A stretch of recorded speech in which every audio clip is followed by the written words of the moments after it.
Well, hello there, friends, and welcome to Strangers in the Night, your source for late night VR gaming talk. I am your host, Wes. With me, as always, my good friend Eric. What's going on, fellas? How's it going, Eric? And my good friend Roots. Roots, good times for VR this week, huh? Yeah, a lot of good times. A lot of good times for VR, a lot of jank times for technology. I mean, Eric just spent 10, 15 minutes just trying to get his camera to go on, man. I sometimes you wonder, like, as amazing as technology is, the fuck are they doing out there, Wes? What are they doing to make this such a memorable experience for me and Eric to get this thing set up tonight? It's a valuable experience. It's how we learn, bro. Yeah, that's true. That's very true. Just seems like Anyway, it's something new every week, though, man. It's like you come in every week. It's just your mic, or it's your position of your camera. Your camera won't turn on, and we actually know what the hell we're doing a little bit. Can you imagine people that don't know what they're doing? Oh, They're like, I can imagine. they're like, It fuck wasn't it, that I'm long. past It Wes and wasn't that past long Roots. ago. Yeah. done. Yeah, wasn't that you've had the good fortune to fall in with people like us who have been doing it for a while, so you didn't have to trial and error your way through all that bullshit like we did. It was an Fun. experience for sure. That's fun. Yeah, Yeah, fun, I like those. I good like times. those. I like those early ones. I go back and watch them every once in a while. I know, About speaking of early ones, I was almost, now you just convinced me. I'm going to go back and watch Q2C VR first episode, Mash Daddy. Don't do that. Don't do that. Don't do that. That's bad. That's worse than yours. I don't know. I struggle with leaving those old episodes up like on a day in day out basis. I'm thinking, maybe we should just take that down, archive it. You're immortalized now. Yeah. Yeah, I guess so. I guess that's true. Past West, past Roots, immortalized. Yeah. Plus, Uh, it's humility. You know what I mean? I don't have any pride. I learned. I was what I was. I am what I am, and I feel like I'm Popeye all of a sudden. Anyways, exciting times for VR. A virtual plethora of titles launching tomorrow. Two of which we have the lowdown on tonight for you guys. So good episode lined up for you. We're going to talk a little Alvo, talk about our experiences in that over the past few days, and then we're going real time review live again. Live gameplay / podcast format, the type of stuff that you only get here. Looking forward to doing that one as well. But guys, did you hear? I mean, plenty of news floating around out there today. PSVR dev kits confirmed to have shipped out over 2,000 boxes to the U.S. alone. That's another. When we were talking off air about it earlier, that's a point we kind of glossed over. 2,000 of them, but that's just for U.S. developers. That's not worldwide. So a lot more of them in the wild out there. And rest assured, when we get this thing in Q1 2023, there's going to be plenty of games to play on it. Yeah, I'm waiting for my dev kit to get here. That's just how cool It's in would it mail. be? Yeah, it's in the mail for sure, but there's nothing to play though, so I guess it'd be kind of pointless. Yeah. Right? Well, what I was saying was even if half of them actually come out with games, I mean, you got to figure that some of these companies are getting dev kits. They're going to work on a game and it's going to crap out and it's never going to release. But half, even if 1,200 games are being worked on right now, can you imagine? Even if it's less than that, even if it's 800 games, that's crazy. The amount of quality games that you're going to have for PlayStation VR 2, that's insane. Yeah, that's crazy. But kind of lines up, right? Like we took a look recently back at the launch cycle for the original PlayStation VR, and after they announced the specs and the name of the headset, what followed was about 6 months of just game reveals, game talk, that sort of thing. And I've been wondering, I mean, how are they going to pull it off if they've got no games? How are they going to be able to do that this time? Well, turns out that they most likely do have games, and quite a few of them, I imagine. Exciting, right? Yeah. Yeah, dude. You know what's even more exciting? When I open up my Oculus Quest app on my phone, right there on the front page. Q2C staring back at me as tomorrow's episode of Q2C VR Gamer Live going to be simulcast inside. What's the name of the app? The Metaverser? It's the app is called Multiverse, but it's called a digital magazine basically, and that's called Metaverser is the digital magazine. Wow, nice. Yeah, and we're gonna be live. We're gonna be live in there, so that's gonna be cool, man. That is cool. Is that something people have to use that app to access, or is it going to be? Yeah, so it's kind of cool. So it's a free app. The Multiverse is a free app in Oculus, and you just go in there and you can just go in there, and they have this huge lobby room. So it's like a big pavilion that you go inside of, and they do different types of content creators in this room that you can always go in and look at content, but it's always been pre-recorded. This is the first time they're ever doing one live. So this will be a live show that people can go in, they can sit down, they can watch the show, they're going to interact, they can talk to us, we'll talk to them in real time. So it'd be something cool that's never been done before. And freaking holy crap, I only shit my pants when I saw that we were on the Oculus app today. Are you going to be doing the podcast from VR in VR, you and Todd, in that Metaverse magazine or whatever? That'd be interesting, wouldn't it? Yeah, I think it'd be cool.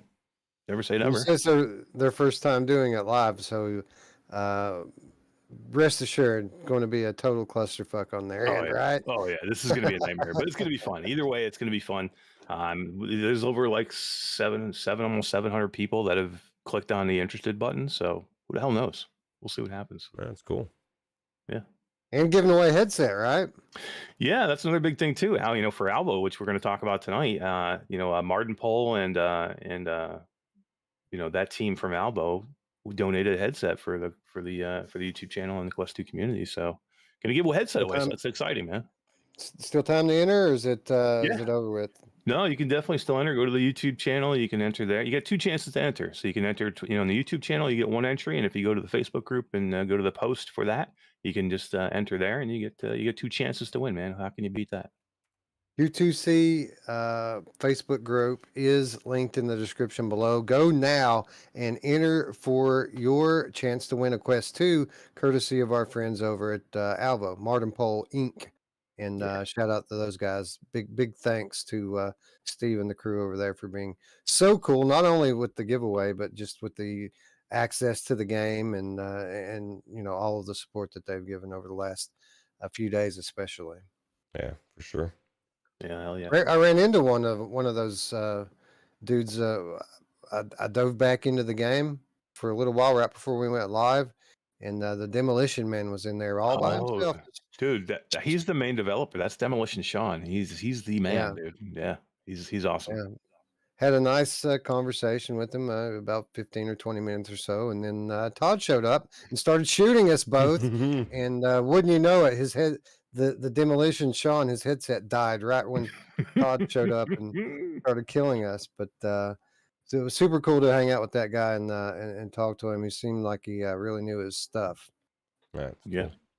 Roots, that's a common thing with Todd. He's always shooting us. Yeah, I was going to say, usually if don't ever play, well, he's good. Todd's good at what he does, but watch your back. He'll shoot you if there's friendly fire. Yeah. One thing, did you hear, Wes, that I had said that on Mash's thing that if I win, I'm going to give Scion the Quest 2, right? If I end up winning it, so that we're going to force him in there, and then he's going to only have to buy his lenses. And Mash, I'll buy him the lenses. Yeah, Mash offered, so I'll buy him the lenses. So Scion doesn't even have to do anything. He's just going to get a free headset if it comes up under my name.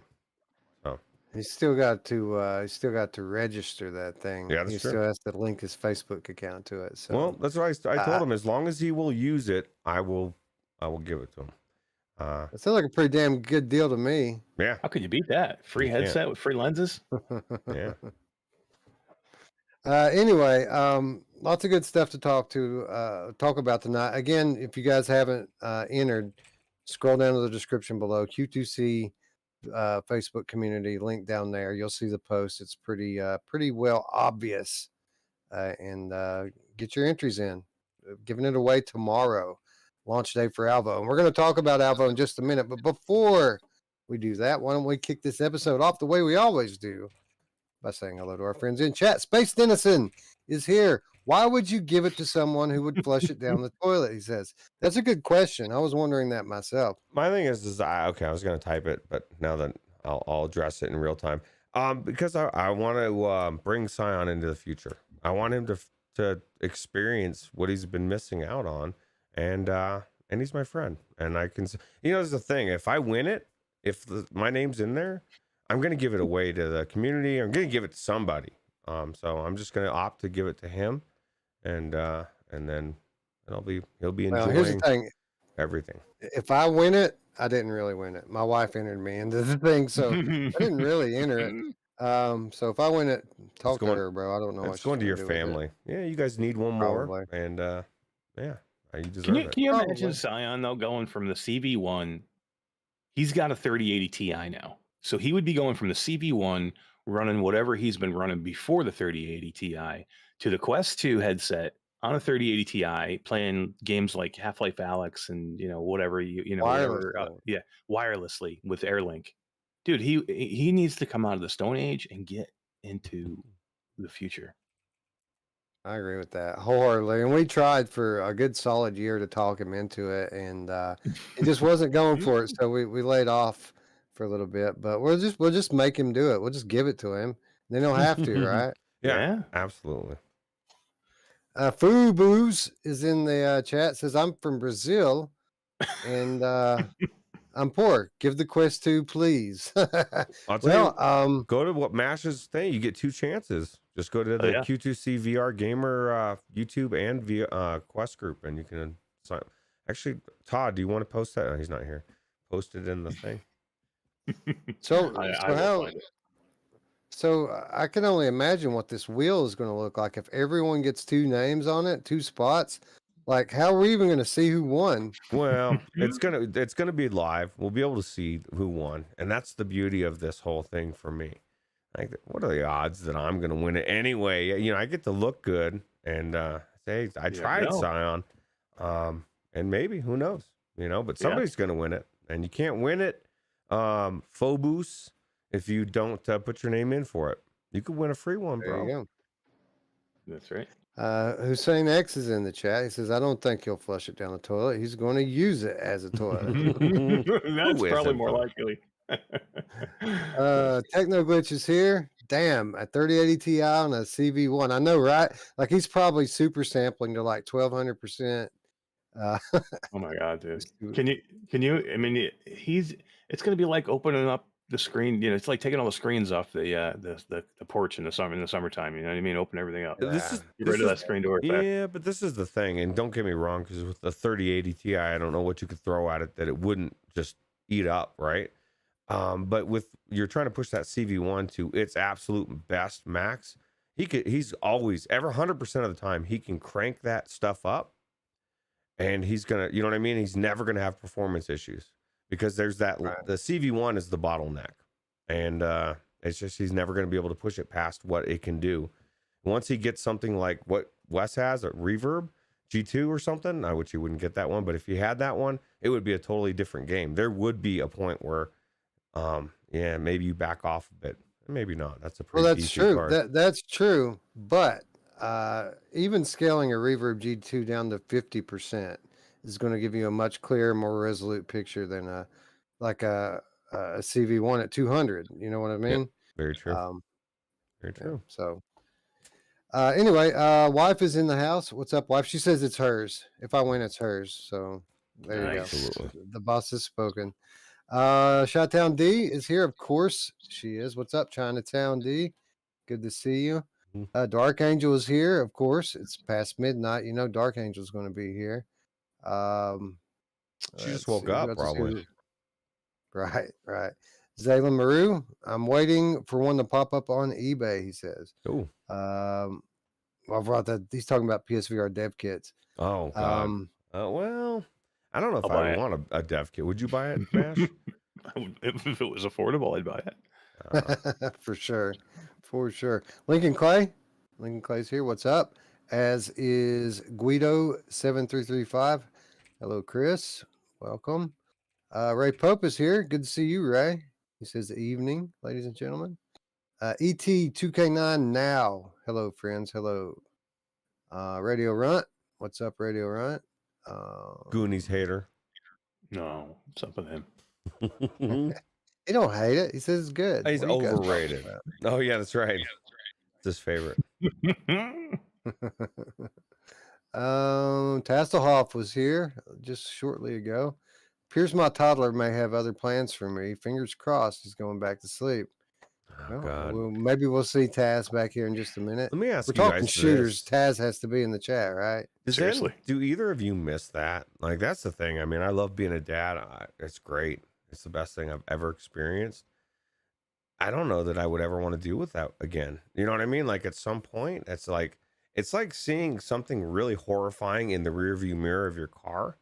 You don't want to go back and revisit it. You're like, glad that you're you're 60, man. You're out of there.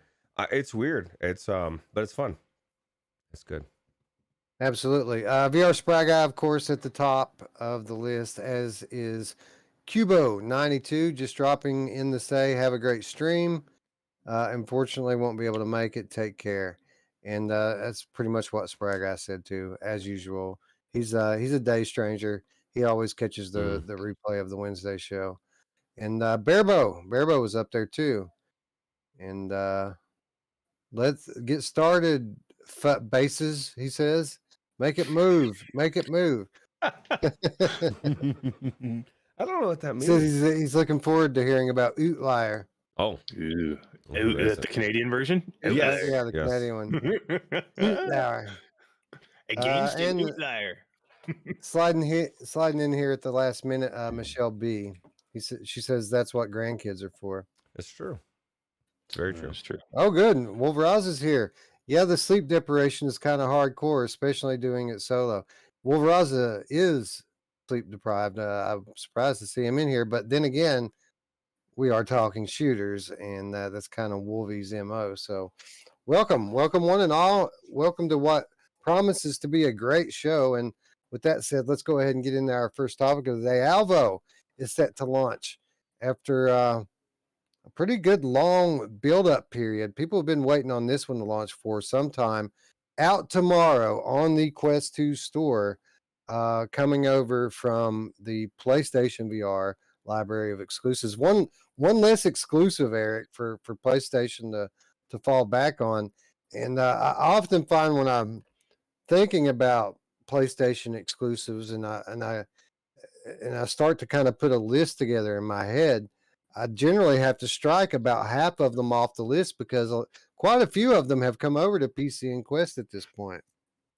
Yeah, and surprisingly so, right? I mean, there's a couple that I still want. I want Firewall 0 over here at some point, and but they are gonna have Moss as a little while as an exclusive. But it's you see more and more coming, and if PlayStation ever does start to lend this headset out to the PC crowd, I think all doors will be open at that point. You know what I mean?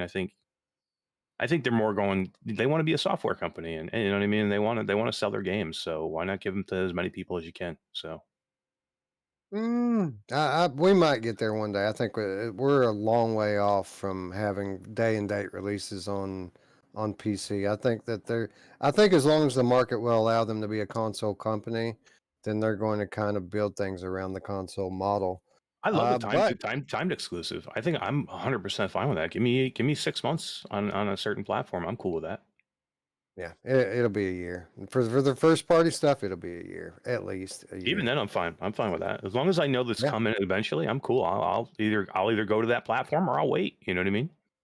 Right, exactly. And I do think that this new headset is going to be a PC VR headset, whether they want it to be or not.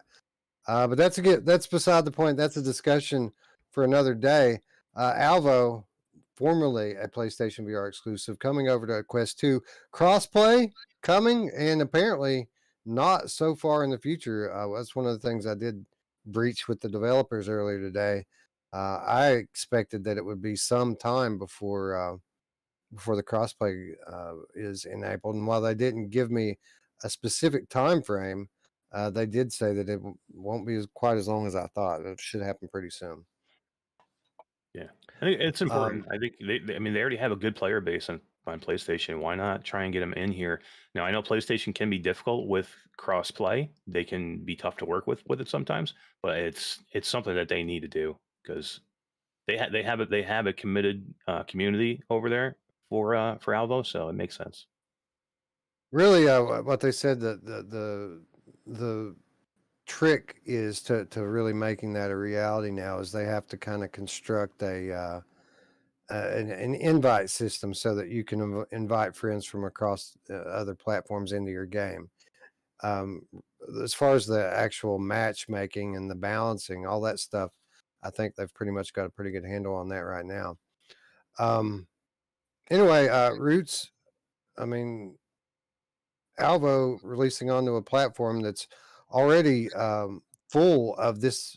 Well, I want to say this type of shooter, but not really, because this is a very unique title, no matter which catalog you're looking at, isn't it? Yeah, yeah, it's absolutely unique. One thing I don't know. I was touching on what you guys were talking about before we go on to that.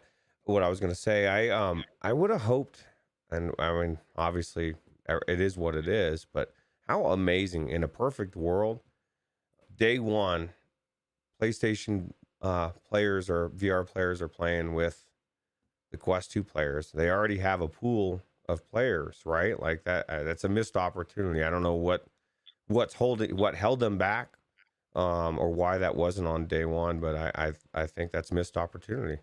You know. Well, I mean, I get the sentiment. You have the opportunity to have full lobbies on day one, but at the same time, you'd kind of be throwing your Quest players to the wolves at that point, wouldn't you? I mean, you'd have all these experienced level 50 uh, people with aim controllers, and then noobs, complete total noobs coming in on the Quest side, lambs to the slaughter. And I think that would deter people from picking it back up if they're just getting squashed as soon as they start the game. Yeah, it depends on if you could have an option to go, like a lot of these games let you do crossplay or not do crossplay. You know, like hey, I'm getting my ass kicked. I'm going back just to the Quest players. But that's assuming that the Quest 2 players aren't going to have any skill against those PlayStation VR players. But that's, I mean, that's besides the point. But to what you were saying, this is absolutely unique. You know, not only, I mean, there's obvious things, the kill streaks, you know, the things that I've been bitching about for a long time about for contractors and all those other games that, you know, as amazing they are as they are, and they're very simmy and people love them. The maps are what they're just maps. The gameplay isn't as what for me fast paced as this one. That's what blew me away. It just seemed more of a fast paced shooter, like a Call of Duty type of game, right? Yes, super fast pace, Masher. In fact, it almost seems like a hybrid. It's kind of like you're playing a flat game in VR, isn't it? It is. I mean, there's so many things that you would see from Call of Duty or Black Ops or any of those, online multiplayer shooters in here. And the movement is faster than any other movement I've seen in any other video game, VR video game for a shooter or multiplayer shooter. It's way faster than Onward. And Pavlov is really fast, but it's faster than that. I mean, everything is so fast here, and that's why I think, which we'll talk about in a little bit, I think the reload system is good for what it is here. A manual reload system will be difficult in this game because you need to be able to go. You need to be able to reload super fast. The maps are not huge, so you're going to be under constant fire. You need to be able to reload fast. So yeah, and the movement is so good here. I think they did the slide perfectly. I love the jump. A lot of these games don't have jump buttons still. You know what I mean? And if it is a jump button, it's a clunky jump button. This just jump is great. We'll talk about controls too in a little bit, and I think they're going to remap some of the controls because I'm not real pleased with where the jump button is. But again, just based on movement and in the speed of this game and the speed of play, I love it, man. So good. It's got me hooked. I like it better than Contractors already, and I like it way better than Onward, which is just too slow Yeah, for me. Wolverosa says learning maps is important for a multiplayer shooter. Have to know where everything is and know what's around every corner. Um, and how many maps is this launching with, Masters? Like 5 or 6 that's in it at first? Yeah, I think for the launch, I think is going to be I think it's 5 maps. One of them is a nighttime and daytime. Right. So and then they have after the first week they have another map dropping, and I think you might have to correct me on this one, but I think there's another map dropping actually the second week. So there's going to be 2 more maps Yeah. coming within the first couple of weeks. So I think Well, you're well going to the have a set, total of 6 or 8 by the time they're done here pretty quick. yeah, they're adding a map with the first update, and then the second update, which is tentatively scheduled for about 2 weeks, but it might take a little bit longer. Um, the second update's bringing a day and night version of the desert map, which consequently is a much larger map, not only in like scope but file size as well. And from what I understand, there's quite a bit of optimization that's going to be involved in just getting that one over. But the maps that are in here right now are moderately sized. They're not huge, although the city one's pretty big. Um, is that a problem though? I mean, it's not going to take very long for people to learn where the spawn points are and kind of camp out on those. Do you think that if they keep the spawn points um, where they're at instead of making them static, do you think that it could provide some frustration for people as they spawn into their death repeatedly? Well, I mean, I think you can randomize the spawn points, and I mean that's what a lot of the other games do. So there's never, they're not always the same. They do change up throughout the match, so it's tough to camp one spawn point or 2 spawn points. But the maps are not overly huge, but what it does afford you is a lot of hectic gameplay. So you're not going to be roaming. There's some maps and contractors, especially some of the mod maps that are so big, and if you don't have a ton of people in there, if you're not filling the lobby, you can go minutes without seeing anybody, which is extremely boring.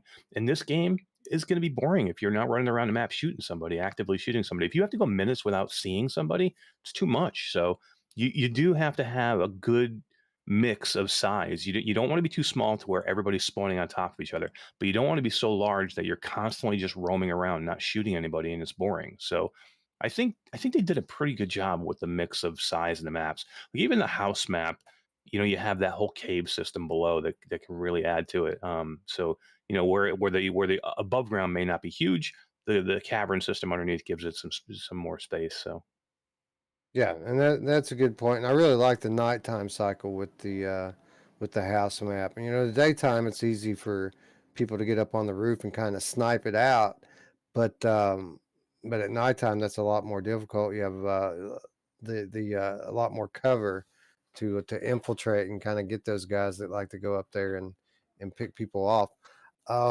Rich, what did you think about these maps from a graphical perspective? Being obviously on a standalone headset, how do you think they stack up to the other titles in the genre? I think they look, very comparable graphically to contractors' normal levels, not the ones that people mod. They actually probably maybe even look a little bit better, but they look very good for what they are. And it doesn't. This is the thing. The gameplay, even if it looked like dog shit, the way the movement. For me, the ease of once you're getting everything down, of the sliding, the crouching, the jumping, easily jumping out of windows and creeping around outside on like you said, on the roof, and like there's nowhere you can't go. It's just like any of the, like I said, the Call of Duty feel to that, and then the fast paced, even the grenades, right? Like Mash was saying, some of the controls, like the grenades actually has an arc.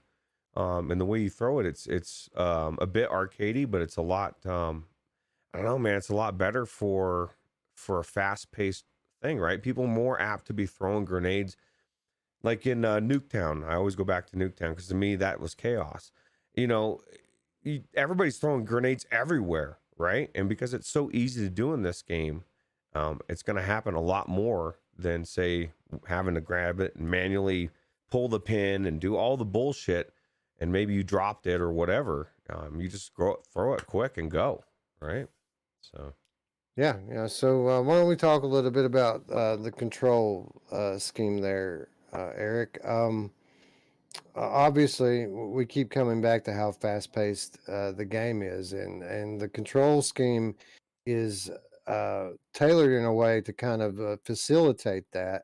Kind of a hybrid in between, your standard VR control and gamepad controls. And what Roots is talking about with the grenades specifically is when you arm a grenade by placing it in your hand, immediately you kind of get this arc that pops out from it. And this, I can almost 100% say that this is because this game was initially developed for PlayStation, for the aim controller. This is a thing that you typically see in an aim controller game when you're trying to throw a grenade. There will be an arc. They kept it just like that for full motion controls. Um, does that bother you at all, Eric, or do you think that with the fast paced gameplay, it's kind of a necessity to just be able to easily throw grenades, easily reload, so on and so forth? Yeah, I mean, look at Pop One. Everybody complained about Pop One when it came out because the grenades it was an arc, and then you just press the trigger button to throw it. So it wasn't even a throwing motion. Here, at least you get a throwing motion. So you do get an arc. You grab the grenade off your hip, and as soon as you grab it, you get an arc. But then to throw the grenade, you have to physically throw the grenade. So that's better than Pop One, right? I mean, everybody hated Pop One because they didn't do that. So to me, I think they kind of got a good in between mix. Okay, it's not contractors where you got to pull the pin. You got to grab the grenade, you got to pull the pin, then you got to throw it. But it's not Pop One where it's completely semi button pressy. You know what I mean? So you're kind of getting in between, which I like. Plus, again, if you're doing two-handed weapons, which you can do, dual wielding like Uzis in this and shotguns too, like sawed-off shotguns, you kind of have to do that because unless you have a good system to get rid of your gun, how do you do it? You know what I mean? So you really kind of have to have some middle ground here with that. And then with the reloading and everything, this is again, people hated Pop One reload. They were all mad at it. This reloading is very, very similar to Pop One. The way it is, except it doesn't get that little yellow highlight over certain things. But so yeah, I mean, I think this is very similar to Pop One, and people got over that pretty quick. So hopefully they'll do that here. You think there's any danger? I mean, Pop One, obviously being a Fortnite clone, people are going to be a little more quick to forgive arcadey style controls. Do you think that there's any kind of danger of like false expectations just based on the fact that this looks more like a Call of Duty contractor style game? I mean, it could be. I mean, it's definitely a chance that they're taking. I mean, they're going with the more simplistic system because I think the speed of the gameplay kind of mandates that. But they're taking a chance. Anytime you change anything, we talked about this earlier, and I think we all kind of said the same thing. If you change anything, people get crazy and they don't want to try it or they don't want to give it a chance. I mean, when Roots got in there, it was his first time ever getting in there, and literally this is how it happened. We went in. And I've been playing this thing for a while. I went in, all of a sudden, it was just me and him. We were running around the map, and I was killing him. Within literally 5 minutes, he was dominating me on pretty much every shot out there because that's how quick it is. If you give the controls a chance, that's how quick it is to get these controls down. They're going to be a little unorthodox in the beginning. That's just the way it is. But you know what? Every game doesn't have to be a freaking carbon copy clone of every other game. We can have different controls as long as they work and they eventually become second nature to you. What's the difference if it's a little bit different than this other game? Do we need to have every game be the same? no. Yeah, and that was really my experience with it. Was I enjoyed the unique gameplay, but the controls were a bit different, and it did take some time to get used to. But at the end of the day, there are options you can make it a little more on the realistic side or a little more on the arcadey side, and I opted to go with the more arcadey style controls because the gameplay is that fast paced and you're really putting yourself at a disadvantage if you try to do manual reloads and manual grenade throws and all this other stuff. You're much better off, in my opinion, relegating all that stuff to button press. Roots, did you get a chance to play with the different kinds of loadouts very much? Like, did you play with the dual wield as well as the two-handed weapons? I did. I started with the two Uzis. And it was kind of cool because I used the Mr. Task, so they were both they were both kind of aiming, and I was able to because they're each individual, right? Each individual trigger, so you can shoot them both. You can do a lot of damage that way. But I really enjoyed the rifle a little bit more. But I guess there's all Because sorts of guns you can unlock, right? Yeah. I switched back and forth quite a bit depending on what map I was in, and I kept getting confused because the control scheme changes slightly from the two-handed loadout to the dual wield loadout, and things like the grenade throwing is different, the jumping is different, not like night and day difference, but different enough to where, if you have your reflexes trained for one, it's going to screw you because it's switched up to another button or another way of doing things.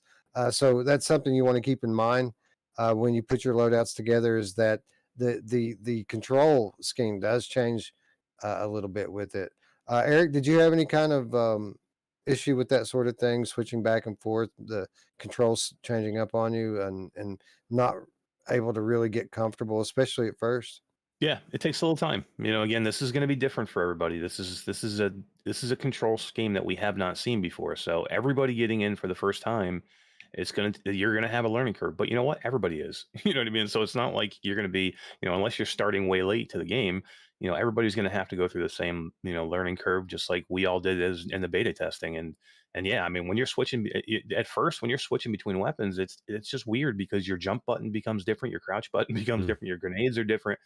So you just have to just get used to it. And, if you play around with it and you just mess around with it a little bit, it literally, you can figure this stuff out, even switching between two-handed and one-handed weapons in one play session. You really can. And by the end of that play session, you will feel comfortable both ways.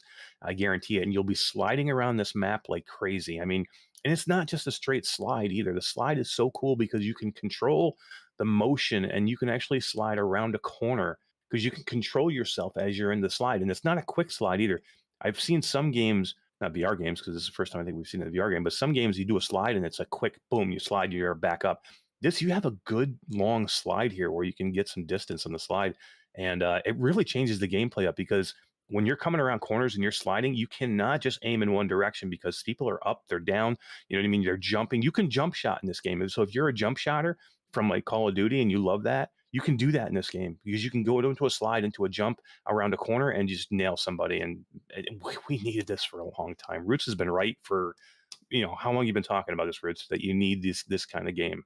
Yeah, absolutely. Because it's the gameplay. It's that fast pace, like you said. You sliding, you're jumping, that was for me what I took away from this was just the movement style and like I said, just being free to go up ladders and jump on everything and climb around and I love having a jump and I love having it accessible. And I would say, anybody that says that it's weird to have a different controller scheme. Dying Light came out with R1 as the climb, and it was like the weirdest thing, but it turned out to be one of the coolest ways to move around a map I've ever played. And so maybe this ends up being something that people really enjoy. But I think you said you talked to the dev though, Eric, and they did say that they were going to try to move the jump off the grip and put it on the R1 button, correct? Yep, that's their plans. It's in their roadmap. That's something they're going to continue to work on. I think in the end, they're probably going to end up having options. And again, that's the way to do it. Have options. Have because I actually particularly have gotten used to the jump now on the left trigger, and I don't really two-hand a lot weapons. I usually go for the rifles more. So I kind of prefer the jump on the right trigger now because I'm used to it. So I'd like them to keep it that way. But for a lot of people, it's just more it's more natural to have the jump on the right analog stick, pushing in the right analog stick. So I think they're going to have an option for that. It's one of the first things I think they decided to work on. So I think you'll see that option in there pretty soon. Tex says Contractors has a jump, and you're missing the point. Well, you haven't played it. Or Wolf Raza says that actually. But see, this is the thing. The jump in Contractors feels weird. And I only say that after playing this game, because this one feels so natural and so good that I don't feel like I really feel like I can run around and I can jump everywhere and I can get up on everything. Nothing's inaccessible. It feels like, Wolvie, when you would play Call of Duty and you go into a room and there's a ledge and you could jump up on a weird ledge and you could like pick off, hide and hit people, or go out on the window and just, I mean, the mobility, it's different. And then the sliding around, like you said, Mash, it just feels so good. And it's not only like that, I went around a corner and I slid right into Mash as I was shooting him. And it makes it very difficult to know what they're going to do. In every other game, you're going around a corner and you're shooting at the same place for the most part. Now you've got all sorts of things you can think of where they could be coming from. So I think it changes everything. Yeah, I really liked having that slide as an option because now, one of the things for someone like me who doesn't play a lot of this type of game, when you get in one of these that are super fast paced, I'm not trained enough to have super quick reflexes and shoot somebody in the face. But what I can do now, where I never had this option before in any other game, is if I come around a corner into a group of people, I can tap that slide button and take myself out of the direct line of fire. Mm-hmm. And that gives me a split second to be able to gather myself and maybe shoot them as I'm sliding by. Whereas before I would have just been dead as soon as I went around the corner. So I really enjoyed that aspect of it. The slide is one of the cooler things about this game. And I think you're going to be hearing a lot of that starting tomorrow when players actually get their hands on it. Yeah. And then the kill streaks. This game is designed just like a Call of Duty type of game where you've got to, earn the points to buy the unlock stuff to be able to use them. And then you get, I guess, 6 different loadouts or however many with a whole bunch of different, how many perks can you get per each one, Eric? I think it's, don't quote me on this, but I think it's 3 per each. It is 3. It's 3 per each level. So you have one at 3 kills, you have one at 5 kills, and you have 3 different ones at 3 kills, 3 different ones at 5 kills, and 3 different ones you can choose at 7 kills. Okay. I could never figure out how to activate them. I saw them pop up on my gun, but I couldn't figure out how to choose them. Y button. Y button. Yep. Well, there you go. Yep, that's all. And basically, yeah. And what Wes is saying, what happens is when you get a perk, and when you get that 3rd kill or that 5th kill or that 7th kill, you get an audio cue, but then you also get a cue on your right wrist or on your gun. It's closed. I can't tell. It's tough to tell whether it's on your wrist or on your gun because you're holding your gun. Yeah, so it's on the gun. So you'll actually see like a little symbol come up that tells you have opened one of your perks. And man, they have drones, they have RC cars that explode, they have dogs, they have like an aerial like a UAV, so you can see where players are on the map. I mean, if you think about what like Call of Duty, they have a freaking bazooka where you get a bazooka and you just do all kinds of damage with that thing. Blow yourself up. Another really cool thing that makes this game kind of unique in the space. It looks like similar games, like there are similar games in the Quest library, but people are going to find out rather quickly that this is its own game, very much so. And I think that once people, the ones that stick with it long enough to learn how to really use these controls and unlock some of the guns, those people are going to love it. Let's talk a little bit about the weapon selection, because there is a vast array of weapons. Well, a moderately vast array of weapons that you can use in this game, but it's not all available to you at first. You've got about enough guns to fill 2 of your 4 loadouts, and the rest of it's up to you to unlock by playing matches, by getting kills, and just by basically leveling up your experience. And as you do that, you're going to unlock a shotgun. You're going to unlock a wide array of different assault rifles. There's a sniper rifle. Eric, you kind of had your account nerfed so that you had access to all that stuff. Oh, by the way, they reset that. So don't. Did you tell Sean to do that? No, it was reset. It was reset when I went back in. But I just thought I would save the joy of telling you that to live on the air. I had $50 million in every weapon open. Tell us about some of these other weapons, man, because I really want to unlock that sniper rifle, but it's going to take some real gameplay to get me to it now.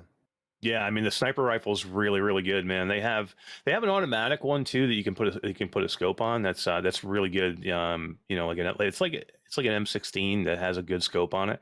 But then they have like a bolt action sniper rifle as well. That's super good. And the scopes are really good.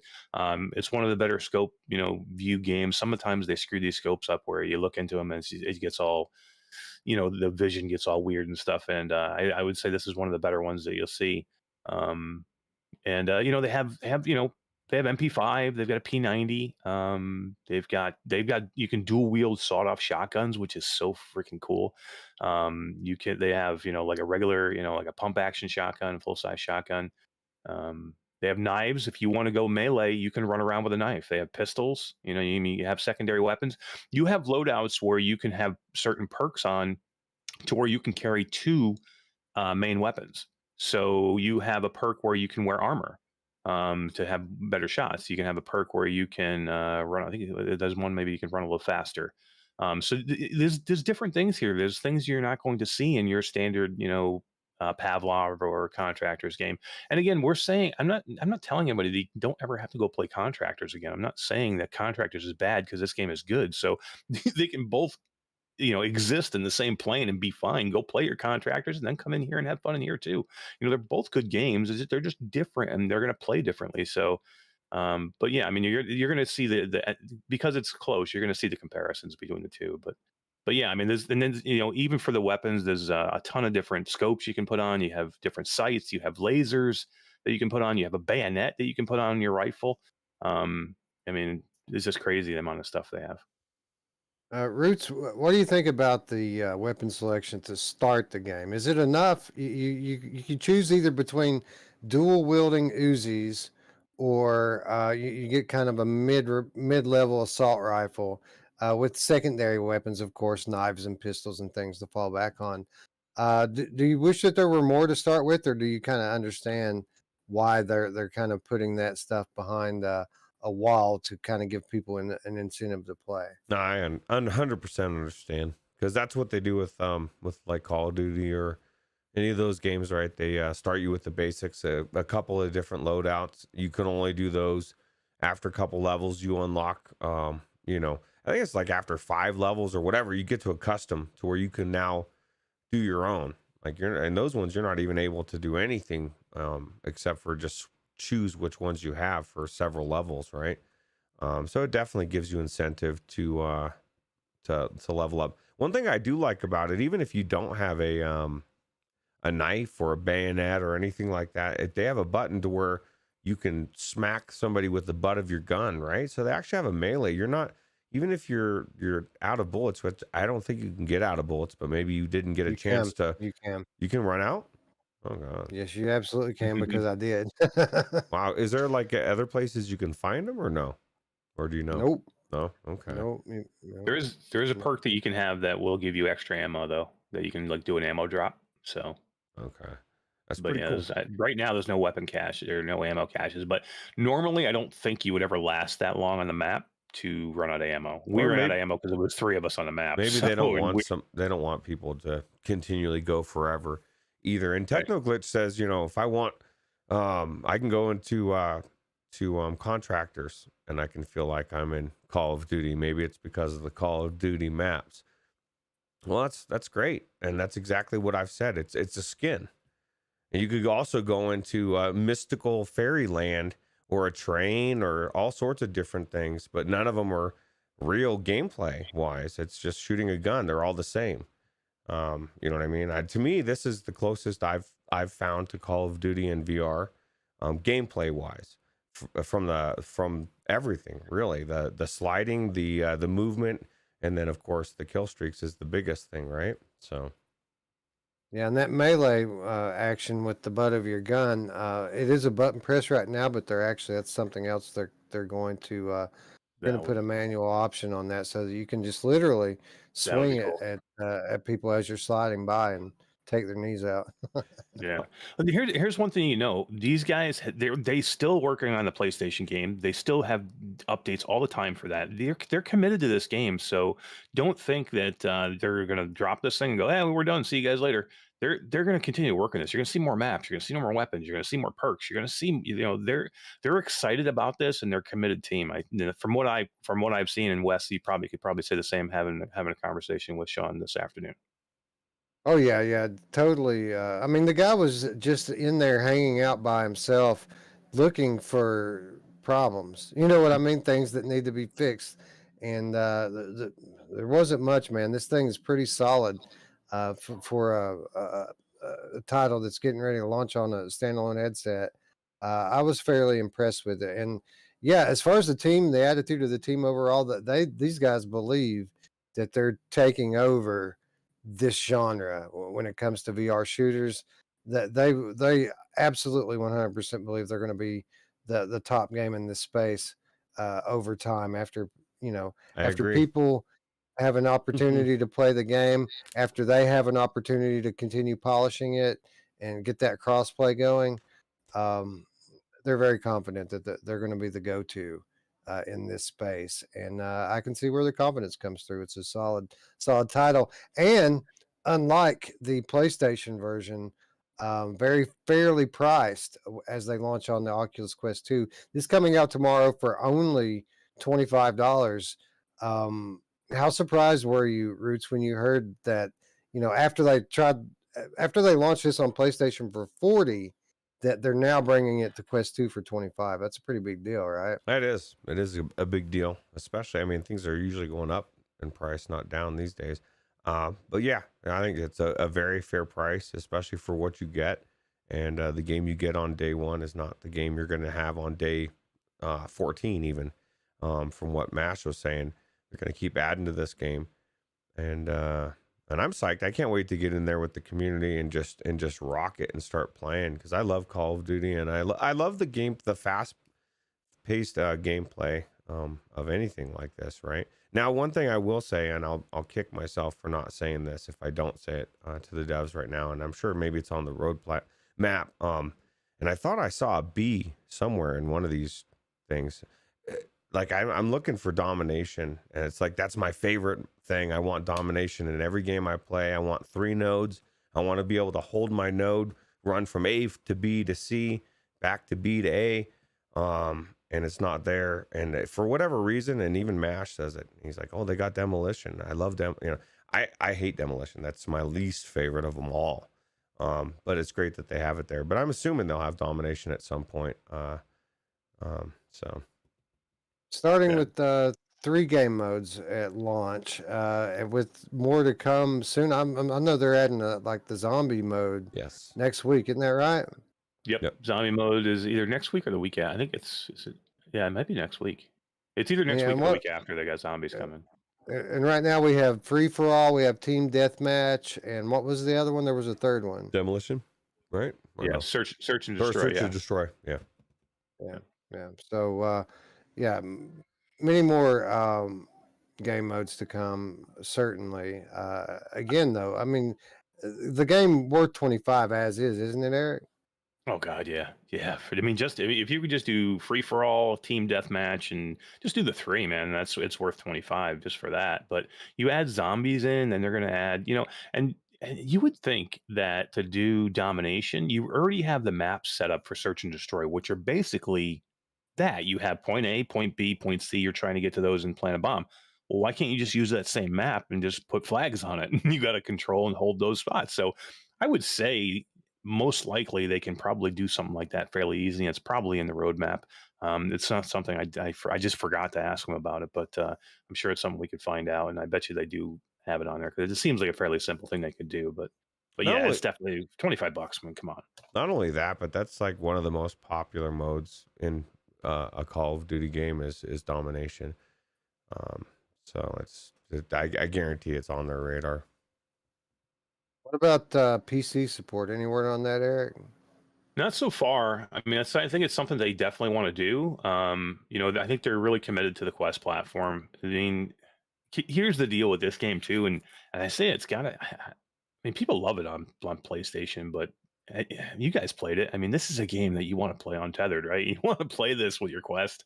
You know, you want to be standing. You want to be playing this with your Quest. You want to be able to spin around. You want to be able to, like, Roots wasn't even using a thumbstick. He was just moving in his play space, and he was faster than most everybody on the map who was, if you're going to use a thumbstick. So, I just have a feeling that this game and the speed it is, it's just meant for the Quest. So I think it's something that they want to do just because there's so many people out there that want to play it. And, why would you, alienate all the PC players? So I think it'll come. I just don't think it's as high on their list as making sure that the Quest version is perfect before they move on. Right, right. And, obviously the Quest is where the players are at. So it makes complete and total sense. But I'm not going to go ahead and brand this as the way to play it until I get the aim controller powered up and in my hands and try it out that way. I'd say we'll probably do a split stream. Whenever the release calendar slows down a little bit, we'll compare directly. Um, maybe after they get crossplay up, we should do a split stream and one of us play PlayStation, one of us play Quest, and kind of and get a look. I tried to jump into the PlayStation version right before we went live, but to your point, Eric, it had a big update that was downloading, and I didn't get time to get in there after the update had finished downloading. So definitely going to be doing that in the coming days, and the last word has not been said on this, but what we can say is that it is a quality title in a very good state, as it's set to launch on Quest tomorrow for $25, and we all three recommend fans of this genre go and pick it up. I think you're going to like it, as long as you're not one of these people that are super anal for, like, sim style controls. This is not a simulation game. This is an arcade game. But there's enough sim in there to kind of it's got something for everybody, right? As long as people can kind of bend a little bit and give a little bit, there's something in here for everyone. Yeah, absolutely. Did you see how that in that beginning that or in that part that two or three people were jumping up the buildings? I can't stress to you how easy it is to move around in this game compared to, people say, oh, you can jump in contractors. You're not jumping up buildings like this, dude. You're not, you know what I mean? Like, you might jump up on a ledge on contractors, but not like they're doing in this, what you guys were doing in your video mash. It's just it's a freedom that I guarantee you're gonna love. I love it, so, and I can't wait to get in there and play with everybody. I think Wolverine's gonna love it, and he's like the shooter guy, right? I mean, that's everybody, what everybody goes to, and he's the guy that you'll get, and I know he's been on the fence with this one. I think he's gonna like it. I really do, because I mean, this has, if you're okay with the pop one reload, and you're like, okay, it is what it is. I don't have a manual reload. I have a semi-manual reload. Well, that's what this is. You still have to go down. You still have to grab a magazine off your belt. You just bring it to the gun, and as you bring the magazine to the gun, it automatically ejects your magazine. You have it in there, and it pulls the new one in, basically like Pop 1, except it doesn't have a little glowy thing, and you don't actually have to cock the gun in any way. So that you lose that part of it, but that is so minuscule to what you get extra here with the movement. So I don't think it's going to I really don't think it's going to bother anybody. Again, it's just people are going to have to get used to the controls, and if they give it a chance, I think they'll be fine with it. Yeah. Agreed. Before we move on, one thing we didn't touch on, directional audio. On point here. Like, if you're the type of player I am, I like to camp out and wait for people to make the wrong step, and then that they're dead before they see me. You can't play like that if the directional audio isn't on point, and it absolutely is here. You can hear the firefights. You can tell where people are based on where the gunfire is coming from, and when they get close to you, you can hear their footsteps, so you know exactly where they're at. You know right when they're about to walk around the corner, and and for a player like me, that's an important point.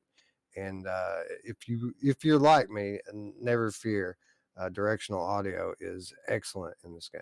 Yep. Yeah. How about that end of round music too? Like when you get like a minute left in a round, and they get that tense music. I see a lot of firewall in this game, not just in like the sound design, but some of these level designs, they look like firewall levels, which I love. As you guys know, firewall is my favorite, competitive multiplayer shooter in VR. and I see some of that in this game. Yeah. Yeah, I think people are going to play Anyway, this game. What do you guys think? You think it's going to be? You think people will flock to it and get it for $25? I think so. I think as long as the content creators are putting content out on it tomorrow and people know about it, people know it's available, then people are going to buy it. And I think anyone who gives it an hour to learn the controls is going to love it. So I think it'll do well. This is a popular genre. This is, I mean, so many like flat gamers. This is the type of game that they need to come into VR, and they haven't found it yet with the options that have been available. So maybe this is the one. Maybe this is the one that's going to win over some of those Call of Duty gamers. Yeah, absolutely. Yep. Anyway, moving on. This wasn't the only brand new shooter we had a chance to check out. For those of you out there who are a bit more into the single player side of things, people like me, never fear, we've got stuff for you tomorrow as well. Launching on Steam VR in the early access. That's an important point. Launching in the early access, the latest title from Joyway, Outlier. And of course, we'd like to thank Joyway for providing us not only with review access to this, but I mean, we've had this game for a long time, haven't we, Eric? Yeah, it's been fun. You know, it's been a pleasure, and I thank them for letting us into the alphas and the betas, and sometimes it's not always fun testing these games out, but this one's been fun because it's been so good. So yeah. Well, I can tell you, I played it when they first started letting people test the alpha or the beta or whatever it was, and it was rough, man. At first, it was rough. You could kind of see the promise of it a little bit, but I mean, I was very skeptical that they were going to be able to get it into a playable state in the time frame that they had allotted. But here we are on the eve of launch, and I got to say, I'm pretty pleased with the result. All things considered, again, this is an early access title, and there is room for improvement. Yeah. You got to go into this with the right expectations. I made a video today of it that dropped, and the main thing I said in this video was, if you go into any early access game and you want polish and you're not willing to have a little bit of issues, then you're going in, you shouldn't be buying that game. Then don't buy that game. That's all. That's if you have to understand what early access means. Early access doesn't mean that your game's going to be perfect and you're going to have the greatest time in the world. You're going to have some issues here. And if you go in with those expectations properly, there is a lot of fun to be had here, and you can be enjoying this game until they get it perfectly polished. So expectations. Yeah. And to be fair, and I haven't played it as much as you have, Eric, admittedly. But I had a lot of fun in this game today. It is head and shoulders, day and night, a different game from what it was when I played it earlier in the cycle. And a lot of my issues really aren't polished things. Like, well, before we get into kind of what the issues are, let's talk about what's great about this game. I love the movement in this game. It is so fun to run and gun in this thing. And really, it's more of a jumping gun. This is a game. This is an aerial game, at least the way I play it. Like, I don't stay on the ground in this. I'm in the air most of the time, shooting down at my enemies. And I just love the movement system in it. The way it kind of works is you don't have a jump button, but you grab the air and kind of fling yourself into the air. And as you go along and you collect these perks to upgrade your abilities, you can unlock a double jump, you can unlock a triple jump. And now all of a sudden, since you have that, that seamless mechanic of flinging yourself, you can go in every direction, stop midair and go that way, and then stop midair and go back the other way again, blasting and shooting the entire time. It's so easy to just pick it up and do it. And it doesn't take any time to master the controls. And I absolutely love the movement in this game. Eric, what did you think about it? Yeah, it's so good. I was exactly the same way you are. I mean, this is an aerial game for me, and and here's the deal: you can't stay flat-footed. If you stay flat-footed in this game, there are so many enemies swarming around you that you'll easily get killed. You have to continue to move in this game, and that's what makes it challenging because you are shooting a gun or you're using telekinesis to throw things, and you're always having to do this on the move against moving enemies, so that's what makes it so challenging. So it's not just stop, aim, shoot. It's you jumping or double jumping with them strafing and moving side to side, trying to make that great shot and then trying to make yourself feel better. And did you get that the death from above? Those are my two I favorite saw it. perks. I saw The it, but when I saw the death from above perk, I didn't realize at that time how much I was going to be in the air, so I Yeah. passed on it. But after I got into to the level a little bit and all these enemies showed up, I really wished I had it at that point. So those are my two favorite perks to get right off the bat is get the double jump and get the death from above, because then what happens with death from above is you get a buff to anytime you're in the air and shooting. So your damage goes up if you're actually shooting from in the air. And again, this is what makes roguelites so great. This is a decision-making process, just like Returnal or just like anything else. You're on a run. You have to choose. You have these points where you get a chance to get a perk and you have to choose, what do I get? And there's no health to be picked up here except for at these perk spots. So sometimes it's, oh my God, I want that perk. I need that perk. But Jesus, I'm almost dead. I need health. So Gotta you end take up the having to help. pass up on a perk. So I love these freaking games, man, where it is not just, again, this is a run and gunner, okay, but it's a thought run and gunner. It's just like why Roots loves Returnal or I love Yuki or in Returnal and things like that, because it's you have to make split decisions with this game, and it's not just a mindless shooter. Yeah, and there's always enemies around these perk points. So the way it works is you kind of come to these pedestals that have floating orbs above them. There's typically three of them, and you only get to choose one of them. And these are perks, these are abilities, or as Eric said, you can get some health. You can upgrade your weapons. There's different things you can do, but it is strategic. And on top of that, like any great roguelike, there's two types of upgrading. There are the temporary ones, and the ones that we're talking about here, these are temporary upgrades that last for the duration of your run. But when you die, it all resets to zero. But after you die, you come back in your home base hub. You've been collecting currency as you kill the enemies. Now you get to spend that currency for permanent upgrades to your weapons, to your character. So that it has both. It has a temporary strategic element, and then it has a run to run upgrade element to it as well, so that you do get stronger every time that you die. Eric, one of the things I really enjoyed about this game, uh, these pedestals that have the temporary perks on them, they're not all out right in the open. You have to look for some of them. The game actually encourages exploration, and it seems like it has branching paths as well, because there's been more than one occasion where I could see, well, sure, there's some rocks falling there, but I could jump over that and get over there. But there's a door over here, and so, Mhm. and when you choose the door, pop, they close behind you, so now you're going that way, right? Um, I really like. It's kind of uncommon for this type of game to encourage any kind of real exploration, but that is here. Not that you have to like really search, but you do want to slow down from time to time and really kind of look around to make sure you're not leaving perks behind.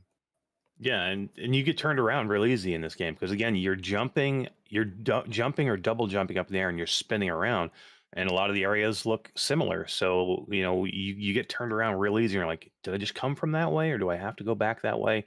And there's pedestals all over the place. They do give you these kind of like these blue glowing shafts of light that shoot down, that kind of like highlight maybe an area that you want to go to. But what happens is sometimes you've already been to that spot and the blue shaft is still there. So you gotta Yeah. you gotta kind of you'll see. I never got lost. I never got lost there. I was like, I don't know where to go. But yeah, there's perk spots. I don't know if you found this one early on where you have to like go almost underneath the map. You have to get lower than the main level. And you have to make some good jumps to get in there, and then you'll find one of those perk pedestals, and it's got a cage around it. You can't just go up to it. There's a cage around it.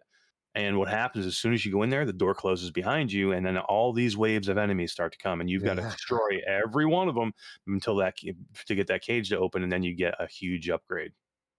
No, I did not find that, Mm. but I'll be looking for it now. Yeah. Um, so, let's talk a bit about where it could use improvement. And I said at the top that a lot of my problem with the game really wasn't polish, so to speak. Now, there were things like that. I mean, I did have some slight performance issues when there's a lot of enemies on screen. Sometimes I experience a little bit of reprojection. Playing this on HP Reverb G2, by the way, for transparency.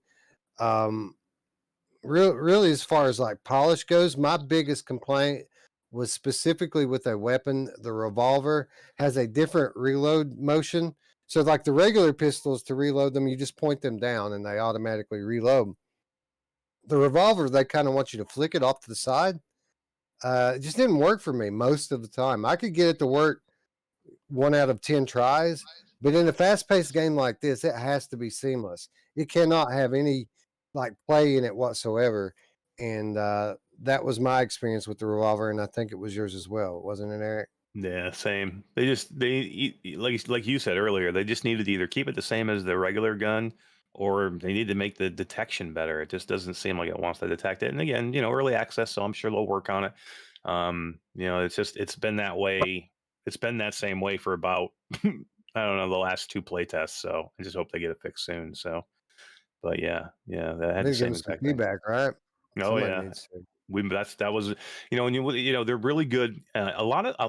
A lot of these companies, Joyway is really good with this. So when you do, I'm sure you did the same thing too. When you do the play test, they have a play test over a 3-day, usually a weekend period. But a lot of companies, that's it. And they're like, yeah, just give us some feedback in a Discord or something if you can. They have a specific, survey they would like you to fill out and questions to answer, which is smart because then it gives you a good opportunity to let them know where you had problems and what you'd like to see fixed. And it's not just give us some whatever you think. They have specific questions that they ask you about each level or about each perk. And then they have spots where you can go, hey, this is a main issue I had. I get stuck in the floor. I'm still getting stuck in the floor. You know what I mean? That was one of the issues I had today, where all of a sudden I'm jumping, and then all of a sudden my legs are halfway through the ground, and you can't get out for a minute or so. And um, so yeah, they do really good with this stuff. I mean, they use their testers well, and a lot of companies don't, man. So I'd give them props for that. Well, it shows in just the overall look and polish of the levels in the world. I mean, this thing is crystal clear. Tons of enemies. What do you think about the art style? How the game looks? It's cool. Yeah, it's really cool. And it's a little bit samey in the beginning, but some of the later levels have a little bit more update to them. And yeah, I mean, it's the whole world looks beautiful in the way they did it. So Very unique. the Very. architect, yeah, the architecture's cool too, right? Like, because you're in an alien, you're like on an alien planet, so you're getting some different types of architecture, and yeah, and just even the color palette is unique too. I like it. Some of these enemies look like enemies from Journey of the Gods. I thought, like especially the flying ones, they look like enemies from Journey of the Gods, which I really appreciate it because it kind of threw me back a little bit, give me a little nostalgia feeling. Um, what other kind of issues do you have? You mentioned sticking in the ground. I didn't have that at all, but again, I haven't played it quite as much as you. Anything else that really sticks out about the game that you'd like to see improved? It's just, certain things here or there. You get a little bit of latency, a little bit of jagginess, here and there. They just need to optimize it a little bit better. I can agree s- with that. small things. I mean, there's nothing broken in this game. So if you're thinking early access, I'm going to go in and I'm not going to be able to play it. That's not the case here. Oh no, You can play this game all the way through, and you can have a ball with it. It's just little things. Most of it is probably like, um, small things. You get caught in a wall, or you get hit detection on grabbing a ledge sometimes, or you get too close to a ledge, and what it'll do is you'll go to jump up onto a ledge, and the hit detection will bounce you back in the opposite direction away from the wall. Small things like that, and you can work around them easily enough once you get to know that, okay, that's still there. I need to avoid doing that. but it's again, it's stuff small. It's just polish, man. And and that's and this is Joyway. Joyway does this, so it's not like you don't know what you're getting here with Joyway. They do these things. They do a lot of early access, and then they craft it and they work on it. But here's the deal, though. We've got pretty much a good roadmap. They're known to make games, and they're known to finish and polish their games to where they're great. So I have complete faith that they're going to make this perfect. Yeah, yeah, and you know what I forgot to mention is just how good the climbing in this game feels. Is It's like if great. you get it's so easy to kind of mount these structures, and that's something that isn't very common in games. More often than not, the climbing's really janky in these VR games, but it's just like seamless in this game. You don't even think about it; it's just perfect. Yeah. Yeah. I mean, it's so great to like you make these long jumps and you're like, I don't think I'm going to make it to the next ledge. And you just put your hand out and you actually grab that ledge. It's like such a cool thing. Yeah. What do you think about the tutorial? I was very impressed with just how much better the tutorial was this time versus the first time that I went through it. Very effective, very short and to the point. Teaches you everything that you need to know, and by the time you spawn into this game for the first time, you've already mastered the controls. Yeah. Yeah. I thought it was really good. Very, what it reminded me of? They finally got to the point. It reminded me of like, you remember the Hubris demo where you Yeah, went through that yeah, tutorial? It reminded me a lot of that one to get through it. And you remember early on the demo, the early on, it was terrible. The tutorial, and yeah. they did a really good job streamlining it. Roots, you would even like this. You wouldn't like it, but you would get through this tutorial. And guys, just Roots isn't saying a lot here because I screwed up with the key. It's my fault. Roots did not get a chance to play this game. So if you're like, why isn't Roots saying anything? This is Mash Daddy's fault, and I I apologize. still could have done it. I just didn't want to deal with the weirdness that comes with logging into other accounts.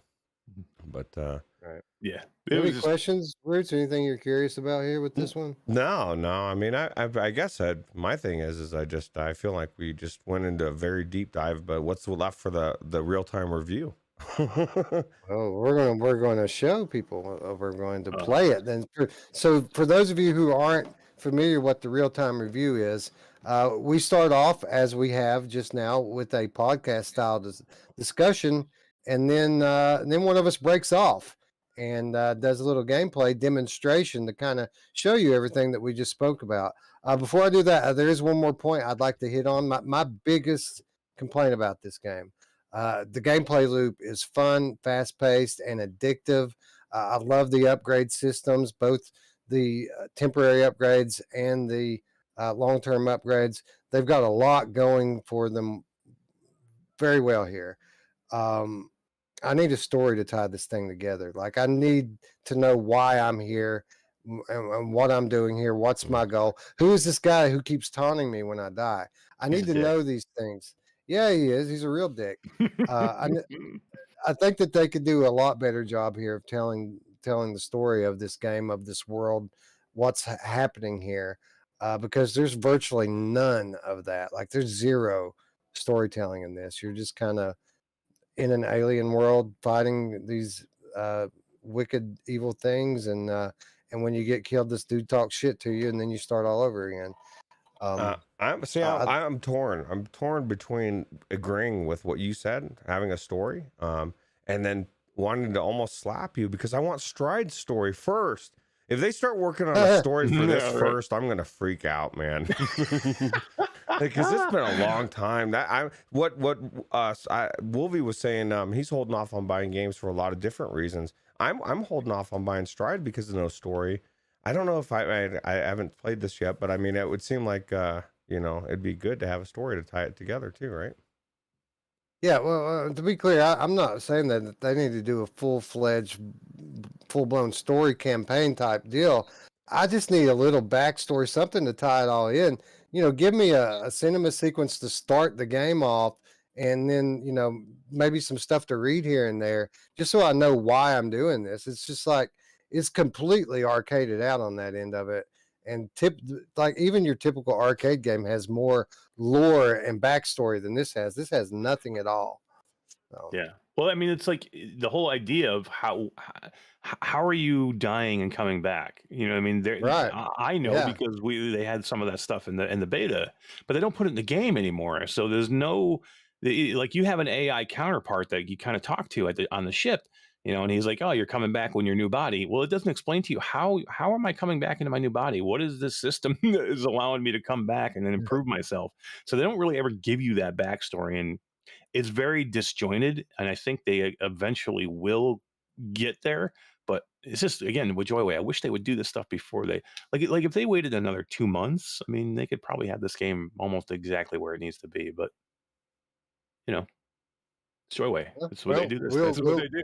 Yeah, we will get there. So I think that's pretty well sets the stage for a little gameplay. We'll do a run or two of it here just so people can see exactly what they're going to get for their money if they do decide to pick this up tomorrow. So with that said, I'm going to kind of turn it over to you guys as I transition into gameplay mode. And it shouldn't take me just a second here to do that. Hell yeah. All right.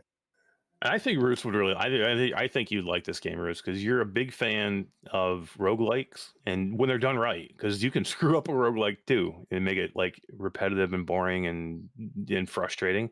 But this one's done pretty well. I think you would like it because and some of them you don't need a story because the gameplay loop is good enough to keep you engaged.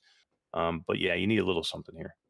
Just listening to Wes describe the movement style and whipping yourself up in the air and double, triple jumping, coming down, shooting, bow and arrowing, crazy action. And, like we love this type of game, Risk of Rain 2, and Returnal. And now I guess as we're bringing both of those games up, I'd be remiss to not say this to Joyway. I'd like to be able to like look over and see Mash whipping himself in the air, shooting stuff co-op style with me as well, or Wes. Because Returnal is now coming in 5 days. We'll be doing that in Returnal. So I think we kind of need to get that in here too. Nice. I may not play it. We may not play anything else except for Returnal for a while. Are we gonna like leave Elden Ring to go play Returnal? I think I'm gonna probably. I think my plan is I could probably survive on 2 hours of sleep a night for a week or two. No, just kidding. Here's the problem. I think it's going to come out, and I'm going to be in San Francisco. Oh wow! When I release it, so it's probably going to be you and D. Yeah, or you and Wes. Yeah, me and Wes. Well, I would lean more towards me and D just because Wes is so his schedule's so wonky. But I would love to get in there with Wes as well. Yeah. Let me ask you, Eric. When are you going to be back from San Francisco? When are you coming back? I will be back. So I leave Sunday. I'll be back. I leave this Sunday coming. I'll be back the following Sunday. Okay, so you're saying for the full week. So I'm just trying to schedule in my head. We have a thing, right? A thing that we need to schedule. You know what I'm talking about. The thing. I do. I'm trying to. And I will have my headset with me. So and we haven't even talked about it, but I'm gonna do the show again still on Wednesday from there. So cool. And then if anything else happens, we'll be available for that too. So. All right. So I take it you guys you hear me just fine. Do you hear? What about the game? Do you have? We do not, but that's because I need to turn the audio of the game on. Now we hear it. Well, Eric, cool. Eric doesn't. So here we are. We are in the home base. This is where you come in between matches, and this is where you permanently upgrade your character. You have every aspect here that you can work on. You have movement. You have your telekinesis skills. You have your weapons. Some of the gem upgrades that you can get. You can upgrade any aspect of it, and you use this currency right here to kind of pay for it. Looks like you've already maxed this one out, Eric. Yeah, the way I always go for the weapons. This is a little bit of a miss for me too here. I just think this is just a flat board, and it's very generic and basic, and you can see it's like, not colored in any way. This just needs something. If they did why not do like 3D cubes where you like touch them or grab them, and that's how you upgrade. You push, grab it and put it in a slot, and that's how you upgrade it or something. Again, there's just another point and click. It's small, but some of those things can go a big way to make it a good VR game. That's the beauty of early access, right? Like, we know this game, we know it's still, they're working on it, And so, and you know that Joyway would listen, so it's like, why not throw it all at them? You know, they might not take every suggestion, but they may do exactly what you just said. So if they don't know, they can't do it, right? To dash, push yourself with your hand while holding A. So There's some cool perks in there though. can you tell me why every category has base heals on it? I noticed that too. I love heals. They want you to be strong, or They want you to be healthy. fresh. Yeah, I guess so, man. Some of them it says are maxed out, but other ones aren't. It's the same thing, base heals. Yeah, I think some of them you have to level up. So you're maxed out now at the level you are, and you have to level up to gain space to to move ahead to get a bit higher level. 1+ slot and default pedestal. That'd be a pretty big one, wouldn't it? Yeah. And there's one in there too that's like makes things cheaper, because there are certain pedestals you get to where it's not just free where you get to pick one. There's certain pedestals in there that have a dollar value on each item, and you have one of the perks is to have sale prices, so your prices are cheaper. Wolf Roz, that Yeah, says, you items know is who else probably wants to grab it and put it in a slot? My mom! Sorry, he's Yes, been she does. chomping at the bit for my mom for about 30 minutes. Who isn't chopping at the bit for your mom? All right, so we have a choice here. We have enough money that we could either get the +1 slot and the default pedestal, which is pretty huge. It'll give you one more thing to choose from, or we can up our health as well as make things cheaper. We could do both. We have enough to do both there. I'm gonna wrap That's a it up. long-term approach, right? Because you're making things cheaper, right? The extra spot though is nice. You get another perk you can choose. Listen to Mash. This man But legitimately you can't take thinks that he you is can't take badass. one more. You can't take one more, but you have one more to choose from. Well, that's right. Right. Which can be big because you can get a separate, all of a sudden instead of they don't offer you a health out of the first 3, but all of a sudden now you get 4, and now you get a health and you're down to like 20% health. Hover. What does that mean, hover time? I didn't know we could hover.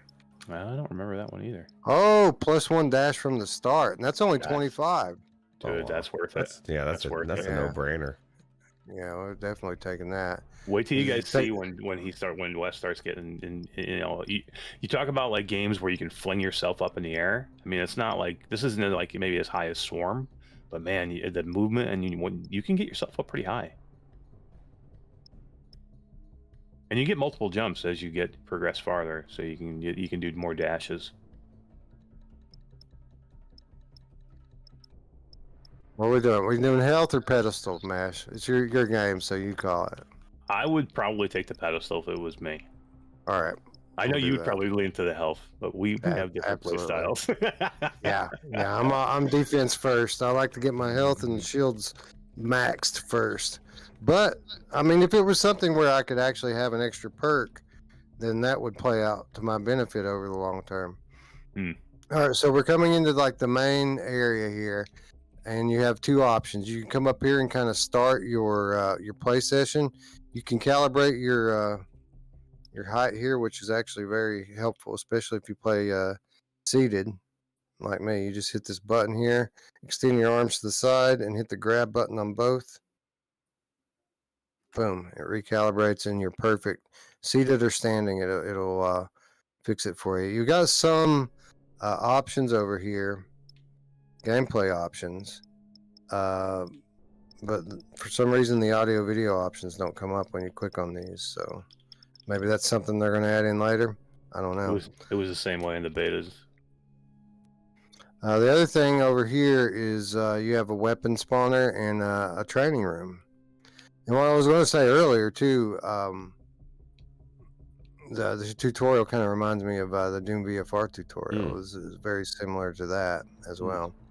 But anyway, when you're ready to go, you just step up to the dungeon pedestal here, and you walk into it, and it'll spawn a new map for you.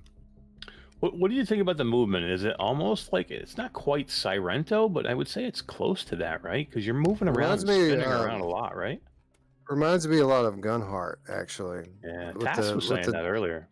The double and triple jumps, it really the gameplay feels like Gunheart more than anything else I can kind of that comes to mind. That was so fun. Me and Roots did that not too long ago. We went in one night and played it, man. I had so much fun in there.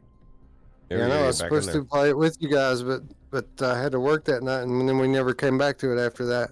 Yeah, we gotta do it. I had fun in there. Yeah, I'm all for it. How many can you get in there, Roots? Is it like 3 or 4 people you can play in Gunheart? 3. Perfect. Yeah, and a lot of the stuff people like about After the Fall applies to that game. It has a lot of similar features and traits. Yeah. I already got enemies coming at me.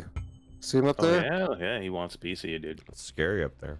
I gotta get my. Just chill down here. So it's safe. So to start, they let you choose whether or not you want a pistol, or you can upgrade your telekinesis, which is your throwing thing. So if you want to go without a gun, obviously it says this is for experienced players. You can do that, but I typically avoid this because I can already throw stuff, right? Like I can already do that. Why not start with a gun? And that way you have both at your disposal. Did you try a run with it without getting the gun? I did not. No, it's hard AF. I'm like, please. I'm like, I'm never doing that again. I could do it, no problem. I know. And right? It's like I could do it. You don't think I could do that? You think you're better than me? So when you come to these pedestals, you just basically you can grab any of them out of the air, and it tells you what they do. You don't actually choose them until you pull the trigger on them. So see how it's kind of just phased out of existence there? I pull the trigger and it becomes real. Now I've got a gun. Reload, of course, fires just like pull trigger like anything. Reload, point it down, and you're reloaded. Now we're ready to go. You holster it over your shoulder.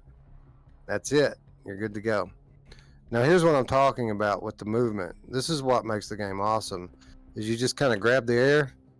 Well, if I can find the stupid button. What's the button for it again? I forgot. It's A button. A button. Okay. Yep. So you just kind of grab the air and push yourself up. Like so. Oh, you got the double jump already. That's right. Yep, starting with double jump.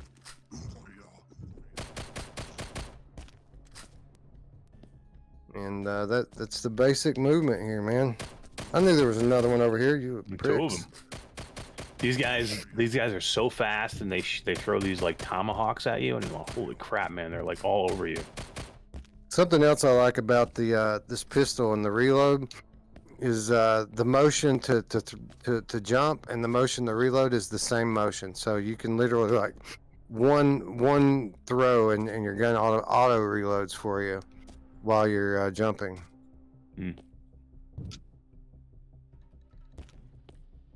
Now with the telekinesis, what is nice though is like where a bullet from the gun, you might take 3, 4, 5 shots to kill one of these guys. If you grab one of those rocks and you use the telekinesis, usually it's one hit, and you can take multiple enemies down with one rock. So if you get them like all bunched up together, you can throw a rock, and you'll take 3, 4 of them out at one time. These guys are a pain in the ass too. Yep.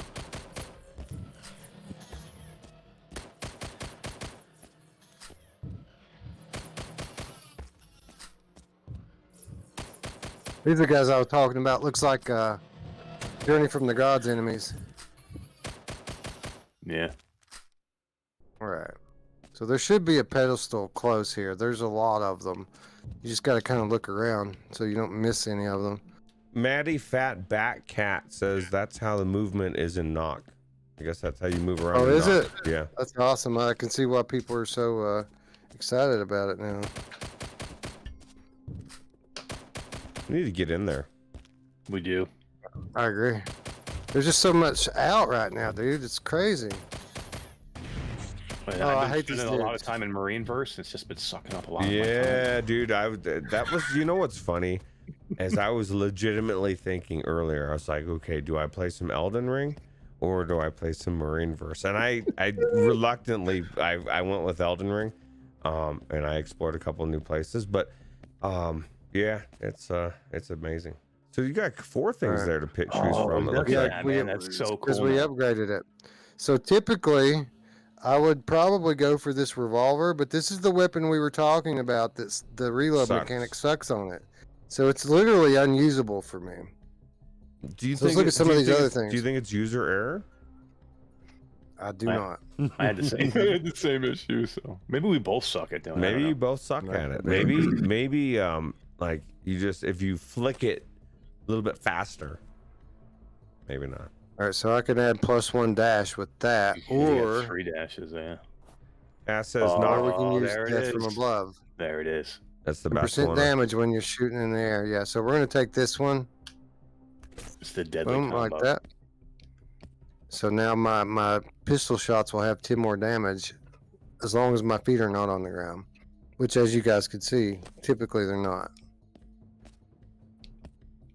Yeah, and this is just like that was just like the opening salvo of enemies, and we haven't even really gotten into some of the heavy areas yet. Please. Oh, no. This is the crazy part. Yeah, this is the insanity, bro. What are you talking about? Can't you see it? It's Yeah. everywhere. Oh, do the triple jump now. You should be able to do the triple, right? No, Well, I here's didn't somebody- take that one. I Oh, took that's the right. death You from took the death above. from above. That's Is that right. the door that you just? I'll get it on the next one. You should have taken the triple jump. I actually told you to take the death from above. 10% damage. That's quite a bit. Significant. All right, so these pedestals are called arena pedestals. These are ones that are a little bit different.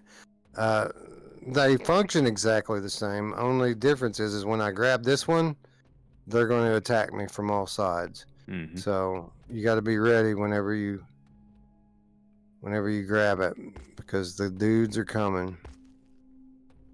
See what we have here. We have wing and we have strider. I could take a second pistol, or I could take an extra jump. And I think I'm going to take the extra jump. Increase the number of sequential dashes in the air. That also allows me to, get on top of taller things. Boom. You know who else likes it Alright. when you get on top? Here goes. My mom! Yeah, she does. Oh crap! I should have grabbed it. Oh, they're on you. Yep. Ah, he's got this. He's got the triple, You're- bro. He's got the It's triple. crazy. I try to take out these flying guys first because they're a pain in the ass. Kind of reminds me a little bit of Risk of Rain 2. It does. The movement's a lot the same because you remember in Risk of Rain 2 you get that freaking double jump. It's so Oh good. man, I want to go back into Risk of Rain 2 again. I haven't played for a while. They have that update now. Oh, that's true. You should do that. We should. Oh, look at that triple jump. It's so cool.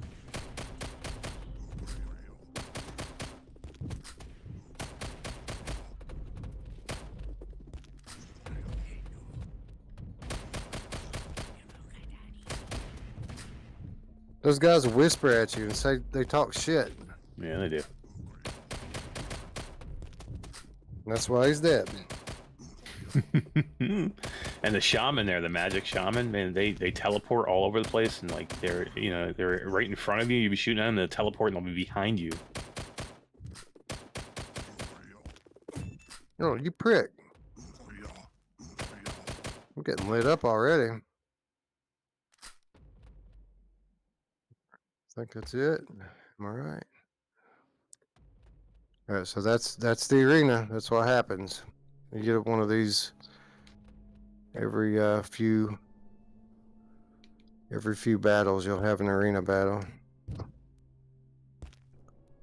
And it's just like any roguelike. You don't know what you're gonna get. You might start off with crap, and you're like, oh man, all these pedestals are just not giving me what I want, and you can't get the proper run you want. Sometimes right off the bat, this is not going to be a great run just because I don't have what I need. You know what I mean? And then all of a sudden, you come to a pedestal and you get lucky and you get something great. So that's the beauty of these games.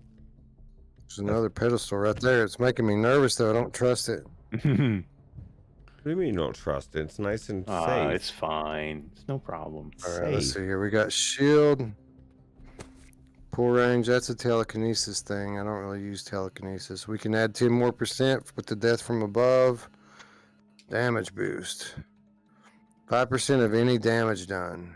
So you don't have to be in the air for that one. It's just 5% more, period. Or we can take shield, increase your damage reduction by 20%. That's 20% actually, is more. yeah, it's yeah. gonna become huge as you get further, right? Yeah, 20% is more than 10 or 5. So, Right. boom. What? All right. I need to find some health though. I've already taken some real damage at this point. That's what's Gotta nice. find You're them. gonna have that fourth perk now. So hopefully you'll get some health in the next one. Trying to figure out where the way forward is. Is it that way over there, I guess? Dude, that triple jump is so good right now. Wait till you get up to like 4 or 5 of those. Yeah, I know. It's going to be nuts. It's my favorite thing about this game is the movement. It's so fun.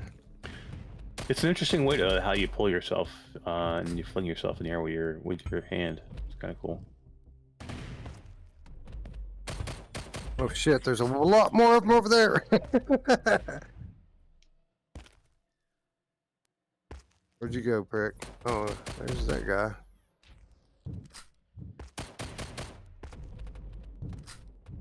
You don't have any choice. You have to move. They will kill you if you don't. It's like Doom and like that. Like Returnal. Yeah. Yeah. Exactly. As soon as you stop, something. That's even worse. You got fireballs from across the fucking world coming at you. You don't even know we're there. And then you stop for a second and get hit. Yeah. Oh, you got me so looking forward to Returnal now. I know. It's going to be so crazy, right? Two-player Returnal.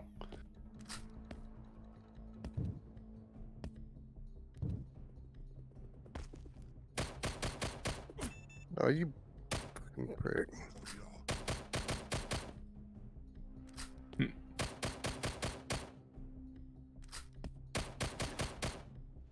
Gotcha. What's I'll the try to take out that what's the dude. cost on this game? Do we know? I don't know. They haven't released the cost yet, as far as I know. What was Here's a what was against the Stride on release? $30. All right, 20, Yeah. 20 for Stride, 30 for against. Yeah, that sounds right. So This probably 30 as well. Check it. This is another flaw with it. See that guy over there? He's just gonna sit there and let me kill him from a distance. If I Yeah. can hit him. Sometimes No, it's- sometimes they will pull, so sometimes I think it's a bug because sometimes they do pull and then sometimes they don't. They'll just stand there like dumb shits. It's just those shaman. Hmm. But look, we have 2 pedestals right here. Yeah, look at that. Barebone Look, I was Man, hiding until I started shooting at him. Barebone Man says the game is going to be $20. Oh, really? Yeah. I didn't actually hear that. That's great, man. Yeah, that's a great price for It it. is a good. Is there any slow motion things you can get? Wolveraza wants to know. Not that I've seen into the game, but I have not. I've not beaten it, so there could be Not something yet. farther down there could be something farther down the road. Let us That's see a what that revolver, shield. let us see what that revolver does. Oh, you need to heal. Never mind. You need it. Yeah, I do need. I You need need the it. heal. Yeah, you can always get I it at want some that. point. I want that shield though. Another 20%. This is Yeah. it, man. Yeah. This is what makes these games great, man. You got to decide right now. Well, gotta you haven't decide. been taking in much damage, Wes. You only took like 13 damage that whole last round. I think you were at 118. You're at 105, right? Yeah. Oh, Yeah. Bare So Bones, I if would you go want to pay take the 20% because think about that. The whole next round, now you're 40% damage reduction. I think I see 2. Yeah, I see two more pedestals too. Yeah, One right there, and then there's one over there.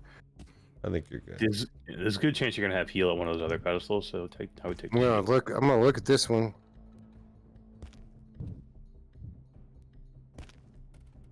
Wing haste. I don't even know what haste is. Death from above and enhanced Yeah. flow. It's the What's speed enhanced makes you flow? faster. Increases velocity. Wing. That's another jump. I'll probably be the one I take. Haste might not be Haste. bad. 20%. So that's movement speed. That's movement speed. But what is this? Yeah. Velocity and damage of items thrown. Okay, that's another telekinesis thing. So I'm gonna have either death from above or wing here. And there's health over there. I can see it from here. It's green.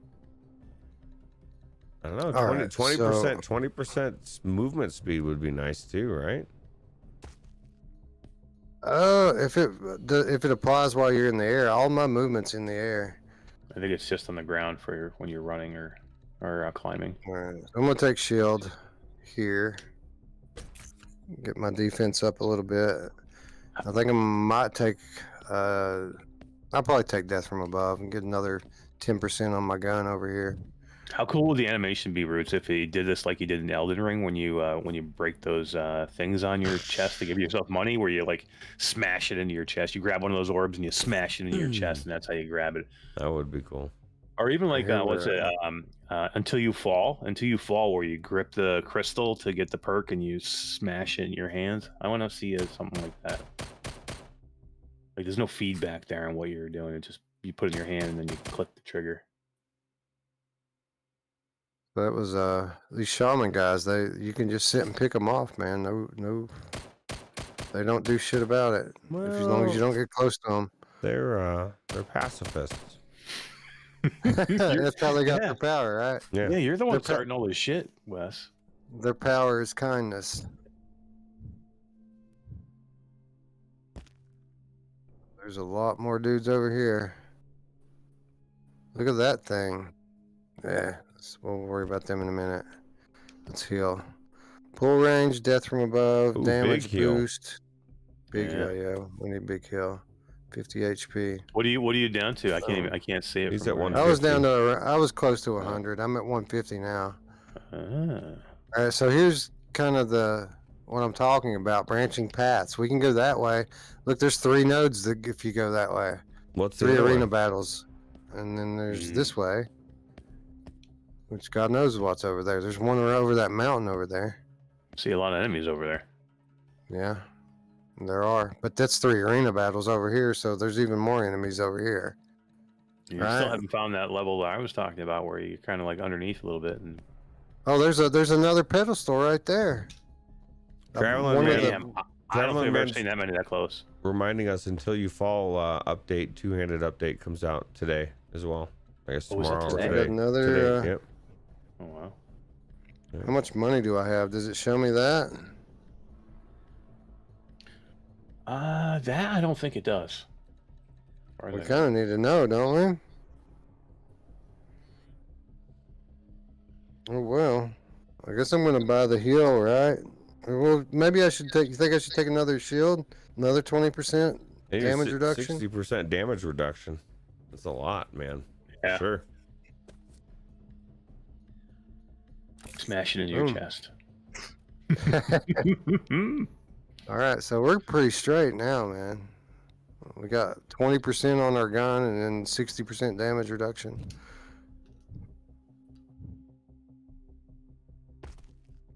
Hey, pricks, over here.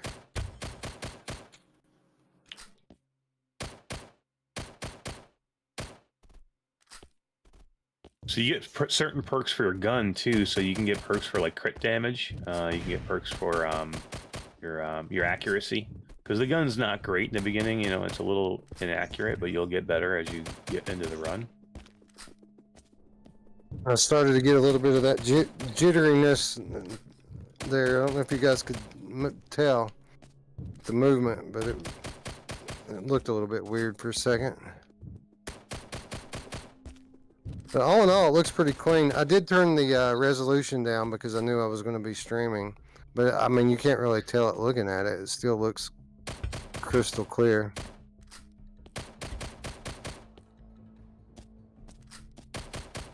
Now, you can throw yourself with both hands.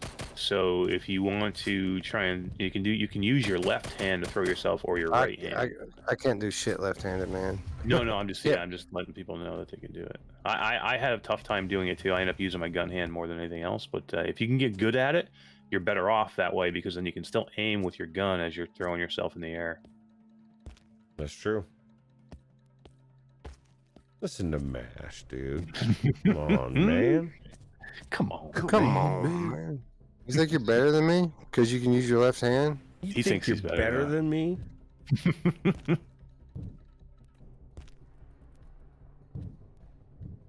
The telekinesis does work really good. It's just it's hard to aim him. And I just always use the gun more often, but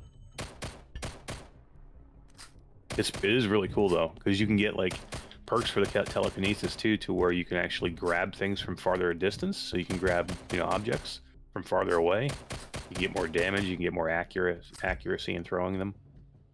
By the way, it matters. It matters where you hit these guys at. Like you can shoot them in the body, but if you can manage to hit them in the eye, they die a lot faster.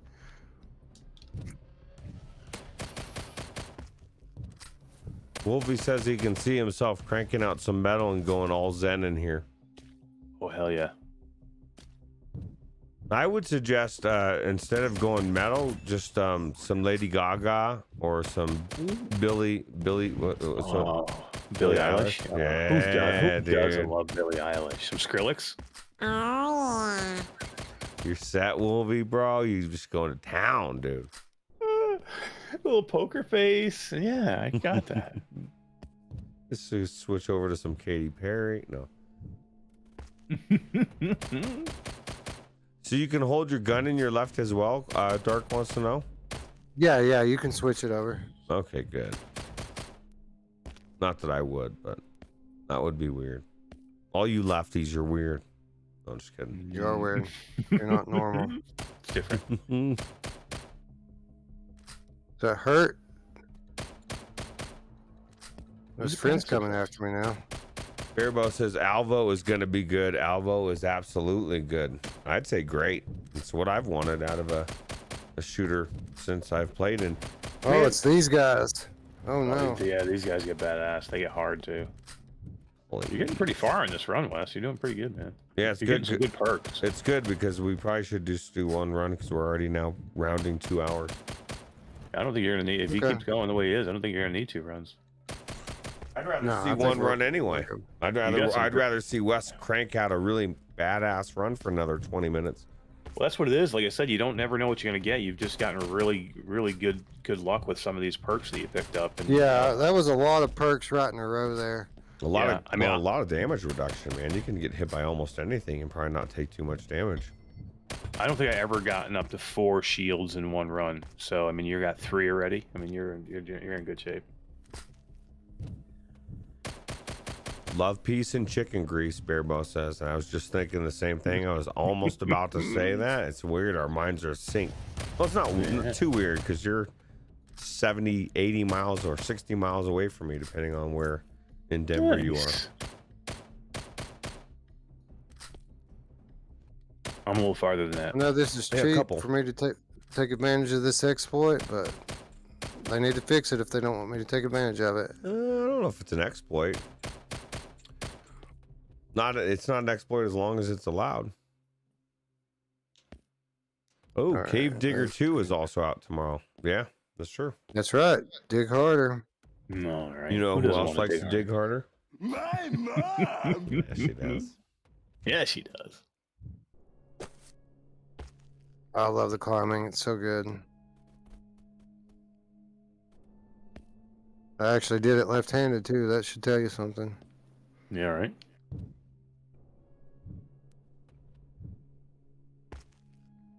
See, Roots, I think you would like playing this game just because of what I'm doing here and the fact that I can climb and jump everything in this game. Platforming almost pretty much, right? Yeah. Yeah. Oh no. And you can take fall. Yeah, you can take fall damage too. Yeah, you can. And there are perks to take less fall damage also.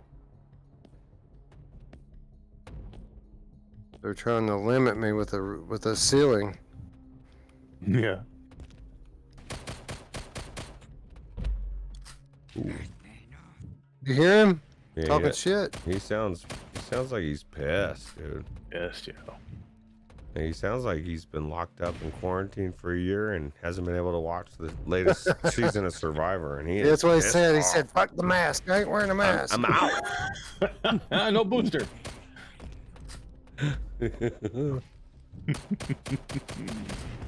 Oh, you almost got him. I think you did. No? Oh, yeah. There's like so many of them right there.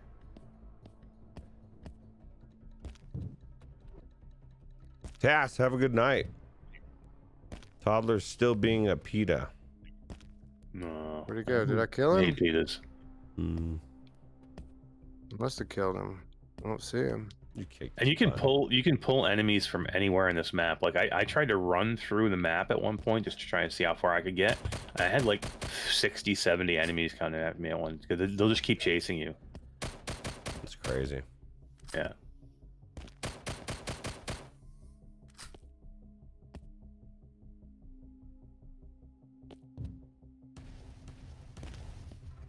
Oh, there's bars behind me. I haven't seen that one yet. You're trapped. Is this am I supposed to go under the water? I don't know. Looks like there's lights under there. I don't think you can. I was gonna say it looks like maybe it'd be death to me, but I don't think I've ever seen this area. I don't see where I saw those bars.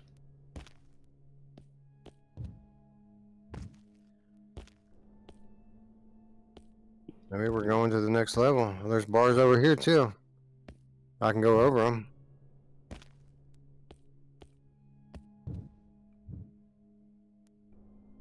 moving on up. Oh, it's a bow. It's a bow. Oh, there you go. Have you gotten you haven't gotten the bow yet, have you? I haven't used the bow yet. No. Nice. Energy bow. One shot, one kill if you're accurate enough. Well, guess what, Ooh, guys? This is up your alley, bro. I'm in the training room. Yeah, it's just gonna teach you real quick how to do it, and then I'll put you back. To shoot with the bow, grab the This is kind of nice too, right? Instead of having a tutorial like all up front, as you gain a different weapon, it'll just pull you into the tutorial real quick. Shows you what you need to know instead of showing you everything in the game at one time. And so when you go to remember, you're like, fuck, how do I do What's the bow? it's not working? Mm-hmm. What the hell's happening here? Why is it not working? You gotta release the string. To shoot with the bow, grab There the you go. string, pull, Pull and then release it. no reloading needed. Energy arrows form during this process. There you go. They don't go very straight, do they? They have a real arc. Ooh, you hit it right in the head. Were they like that for you too? Like, Yeah. You have to. They're not. Yeah, they're not like you have to use the. it's not in death. Yeah, Well, you and know, it probably you probably upgrade them. exactly, and they do have a drop to them. You have to be accurate with them. It's going to take some real practice. 'Cause this is very different than like any other archery game that I've played. I thought he caught that one in his hand or something, but he shot him in the hand. You have to really shoot over their head. All right. And you'll get perks. You'll get perks to shoot longer. You'll get perks to have better accuracy for the bow.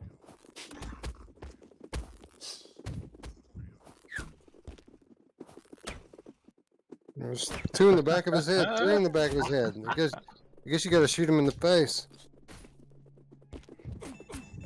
I'm gonna die right here. Don't die. Where's my gun? See too many what happened dudes. there? It put you in the water, so it actually spawned you back up in the air. Yeah. Do you take damage when that happens? Yeah, that's a good question. It didn't in the beta, but I I'm don't almost know. dead. So you must be then. Oh, Yep. Oh yeah, you took 15. Yeah, and it made me fall right back all over again. You got this. And with the pistol, I've got it. Okay, well, that's that, I guess. I was the same way. I never used the bow that much. Again, but I'd rather have the gun anyway. But Felipe legitimately thinks he's better than Kyle. Liera says late, woke up, take a piss, and had to come say hi. Well, we appreciate you. Felipe legitimately thinks he is better than Kyle. We think you're better than Kyle too. now you're here. Kyle's not, so yeah, when Kyle's here, we say he's better than you. Depends on who's here. Yeah. You're the same. We look at you the same, bro. You're better. Can you pull out your bow now? Wolvie wants to know. Yeah. Yeah. Oh yeah, so you can switch back and forth. How many weapons can you carry? I think you can only carry two at a time. Yeah. That's One on each bullshit. shoulder. No, I'm just kidding. That's actually good. There's definitely a ceiling. There is a ceiling. Oh, so you can't. Yeah, you're not Yeah, I getting over that. You won't let me high enough. Although I do see something weird right there. What is that? Is that an enemy? Looks like it. Yeah. Yep. Waiting for me to come around the corner. How dare he? Come here, Brick. I got something for you. Oh yeah, we mean it when we say it to you, though, Felipe. You know who For else always sure. means it when she says it to you? My mom. Yeah, she does. She means it real good. To everyone. Look at that. Look at Wes moving around like an expert. Yeah, right. I mean, just like we were talking about the movement with Alvo, this game has amazing movement in the way they do it. Be careful. The guy sounded pissed. Yeah, he was not happy. He was not happy. He wanted to ambush me when I went in the cave. You know who else likes to ambush men in caves? My mom. Oh yeah, she does. She was quiet. Now she's busy. So there's our answer, guys. There was 2 ways to go earlier, right? Hmm. I went the side path route, and I got a special weapon for it. Now I have to go back. Okay, so It's the like, so the other one was not really necessarily a way. It was just you could have skipped the extra weapon. You Yeah, I went- could have skipped it. yeah.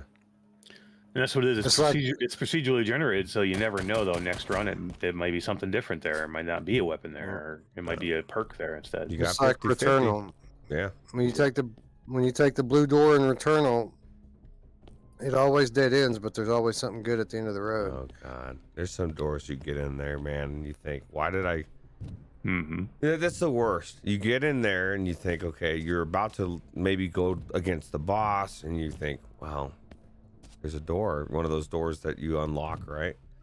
And or you shoot yeah, the thing, and then you go in, and then it shuts behind you, and you end up dying, and you feel stupid. You're like, why did I should have just did the boss? Yeah. I'm gonna die right here.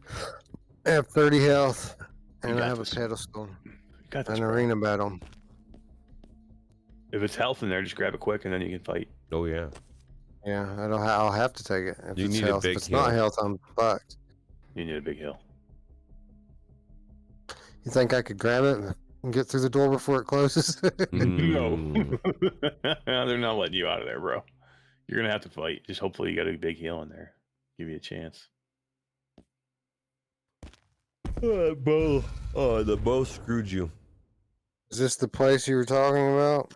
No, it's actually, well, in most of the maps I've seen it's earlier on. There's no health here. Oh no. Oh, you got to upgrade Well, though. You can upgrade your I've- weapon. I tried to do that before. Where do you put it at? So basically, you're just gonna take it and you're just gonna like put you put it into your weapon and just let go, and it automatically goes in there. So it's like bring it towards your weapon and you just kind of let go. Yep. Like bring it into it.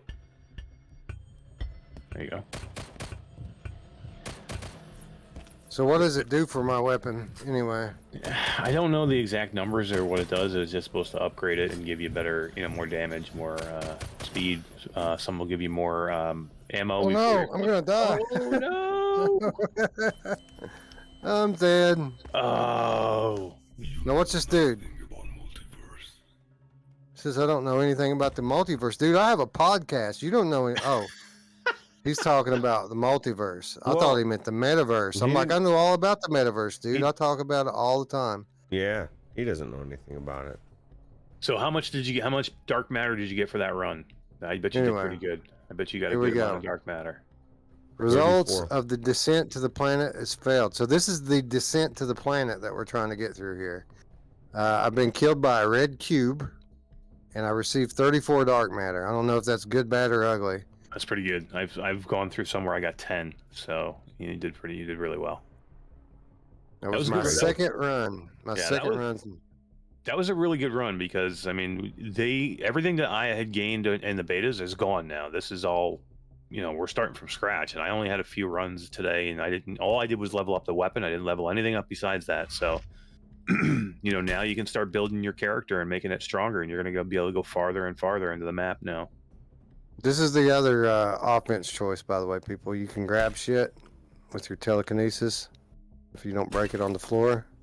I don't know why I'm torn. Which one I would be? What I would want, a bow and arrow or telekinesis or a gun? But you can just like go wow, Well, like that. Well, you can have all three actually, because you can the telekinesis you always have. Yeah. And you can actually have the bow, and then you on one shoulder you can have a gun on the other. Yeah, I could have done this anytime. I just didn't. I just chose to use the gun. I don't like the fact that you're on top of everything else, running around, jumping, doing all this stuff. Now you got to worry about grabbing rocks, and where there is a rock, you know what I mean? Like, I'm assuming they're not everywhere. Plus, it's second nature to grab a gun and shoot. That's kind of the yeah. reason why we went with that. The guns get really cool later in the game too. I don't want to give everything away with the game, but I'll tell you there is one gun that I think everybody's kind of seen in earlier trailers. When you shoot the projectiles are like part of the gun. Yeah. And they'll go into an enemy, and then you basically like do a little whip back with the gun, and it'll actually pull the projectiles back to you, and they go back into the gun, and that's how you rearm. That's how you reload. Yeah, there's one thing for sure is the weapons and abilities in this game. There are many, many of them that we haven't seen yet. Like, there's a lot of stuff in this game. We're scratching the surface at the beginning levels. Do you know? Do you know what year this is supposed to take place? Traveling Man wants to know. He said he hopes it's not 2076. It might have to fight an iteration of Hitler. And that is very true. That's what I was actually one of the things I was going to say that this game needs more of is needs more Hitlers. Yes. Yeah. Right. What game doesn't need more Hitlers? Who doesn't? Entirely as too few Hitlers. As long as you're killing them, sounds good. Half-Life Hitler. Yes. Yeah, exactly. Saints and Hitler. Oh God! Look. What happened? Did you fall off? You fell out of the ship. Okay. I think my descent to the planet might work this time. You're descending, all right. You're floating. I wonder how long I'll fall. You'll eventually hit. Oh, you are. This will make a good background. This will make a good background for OBS. Yeah, right. That is cool looking, all right. Oh yeah, it looks awesome. It's still 3D. I mean, you can see. I mean, besides the black bars, I don't know if that's coming through or not, but. We broke the game. Yeah, we did. That's pretty good though. I wonder if I can fling myself. I can. Can I get back up there? That'd be great if I could get back up there. You probably could have if you wouldn't have waited for 16 hours. You fell so far, right? Space, the final frontier. Wolfie says this happened to GT in his video. Oh, did it? Yeah, he said he fell forever. Well, that's what Traveling Man said. Yeah. That explains GT's kind of lukewarm title to his video. He says it wasn't what I expected, which is a way for him to like say he didn't like it without saying that he didn't like it. Well, here's I think what happened with Joyway is, again, expectations. They came out originally and said this was going to be a roguelike, but it was going to have a story. You know what I mean? So a lot of people went into this game. If you haven't been beta testing this game all along and you just went into this game today for the first time and you were expecting a story and you don't get any story at all, I can see where you're like, why? You know, what happened? What is this? This is not what I thought it was going to be. But again, if you go in with proper expectations and you know it's going to be a roguelike, it's going to be a rinse, die, repeat, then you're getting exactly what you're supposed to have here. But here's what I would say. I would say if you're somebody who likes games like Sweet Surrender, you're going to love this shit because this is way better than that game. Like, in my opinion, the gameplay loop in this is so much more fun, and it's all because of the movement. The movement makes it. If you like Gunheart, you're gonna love this. If you like any of these like arcade style shooters, especially a lot of these ones that are coming out on Quest these days, this is better than those as it is today, and it's only going to get better with time. So that's kind of the promise here. It is early access from Joyway, so we know it's going to get updates and it's going to improve. A couple things. Traveling Man says he didn't realize it was a roguelite. Plus, he skipped the tutorial, GT, so that's why he. So if you didn't know exactly what and then the rest of the chat is just screaming to say, just wait another 5 seconds and you're going to be out of there, Wes. Okay. or they're saying you need to reset. But Yeah. that's Maybe. pretty much Well, a foregone conclusion. I think it might be time to wrap up the episode. So I'm going to take the headset off here and kind of switch things back around, and I'll be right back with you guys. Yeah. I would say too, though, if you went into this game and you decided just to skip the tutorial, it's probably not a good idea. Just because, again, you need to know this movement system, because you can't stay flat-footed, and you need to learn the double jump. You need to learn, how to grab ledges so you can move from spot to spot. So I could see if you didn't do the tutorial, you're going to get frustrated with this really quick. And this is one of those things that once you get it, it's easy to get it, but it's tough to master, and that's what a roguelite should be. Yeah, true. Absolutely. Dark says she's very, very surprised to see there's more meat on the bones here. Thanks for the playthrough. You guys can hear me, but I can't hear you just yet. I gotta switch some shit back over. Oh yeah, we hear you real good, bro. Yeah, well, never mind. That doesn't make sense. Well, it's out there. Sometimes you gotta force it in there, and that's right. Oh, you know who else sometimes? My mom. Oh yeah, man, she loves it forced, bro.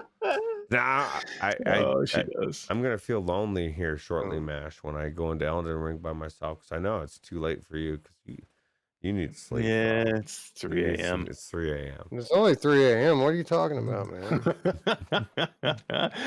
You should stream it though. Maybe you could stay up in bed and watch it for about an hour. It's too late for me to stream. What are you gonna do? Where are you gonna go? I don't know. I found a cave earlier, and I got a boss. I killed a boss. Cool. What do you think, Wes? What do you think? I mean, is this a game for you? Right? This is a game for you. This is definitely a game I'll come back to. I do. Again, I would like to see some improvements to it, but dude, this is one of those that, as it stands today, would make a good palate cleanser. Like I can do a run like that. How long did that take? 30 minutes, 45 minutes to play through a run, and just put it down and go on. Like I don't feel like I need to go back and play another run in it right now. But it's addictive enough that I feel like I could play it all day if I wanted to. You know what I mean? Yeah. That's what it is with a roguelike. You want that great run. You want to get that epic run. You're like, I want to get more perks. I want to have that run where I get all the shit I want, and I'm just killing people left and right. I'm getting the 5 jumps, and I've got great shields. And I want to see more, because I know that the landscapes are going to change and the enemies are going to change, and there's going to be a lot more different stuff. Yep. That's kind of my, what drives me on with it. Wolfie wants to know what was the issue with the bow, Wes, aside from the fact that I think for me, at least from what I saw, it was just the fact that he got dropped into using a new weapon in the worst possible time with all those enemies. That and the fact it felt like it was about a 20-pound test pull. I mean, it was very, very slow and arcing when you shot it. It wasn't like in Death where you can pull it back and shoot lasers with it. Like it was it's more like the bow in Rec Room than the bow in Death. I wonder if you get an upgrade to it, if that makes it, if that's like the entry bow or something. Yeah, I would hope so, because I mean it doesn't even feel as good as like the one in Apex Construct. I mean it's very slow and arcing. Now you could probably get used to it, but for a fast-paced game like that, like they kind of screw you throwing you to the wolves like they do after you take it. Yeah, but it's like any you started with it. Yeah, it's like any roguelike though. Is some of these weapons are not good when you get them and you have to. You know what I mean? They're not going to give you the OP weapon right off the get-go. You're not going to get the weapon for the first time and go, oh my God, this is the best weapon ever. Just like that. What's that weapon in Returnal that I absolutely hate that you made really good? The rock gland. Yeah, that thing is a piece of shit when you first get it, but if you work at it a little bit and you build it up, it can be pretty dangerous. I said it was garbage. I think that was the one I told Wes. I was like, man, you got this garbage gun, and Wes is like, he's like, that's the best gun in the game. Like if you can't beat the last boss without that gun. I was like, fuck, man. Yeah, that's just. Well, there are guns like the in Returnal. There are guns that people swear by that I absolutely hate. Like people like that electro pylon thing. I can't stand it.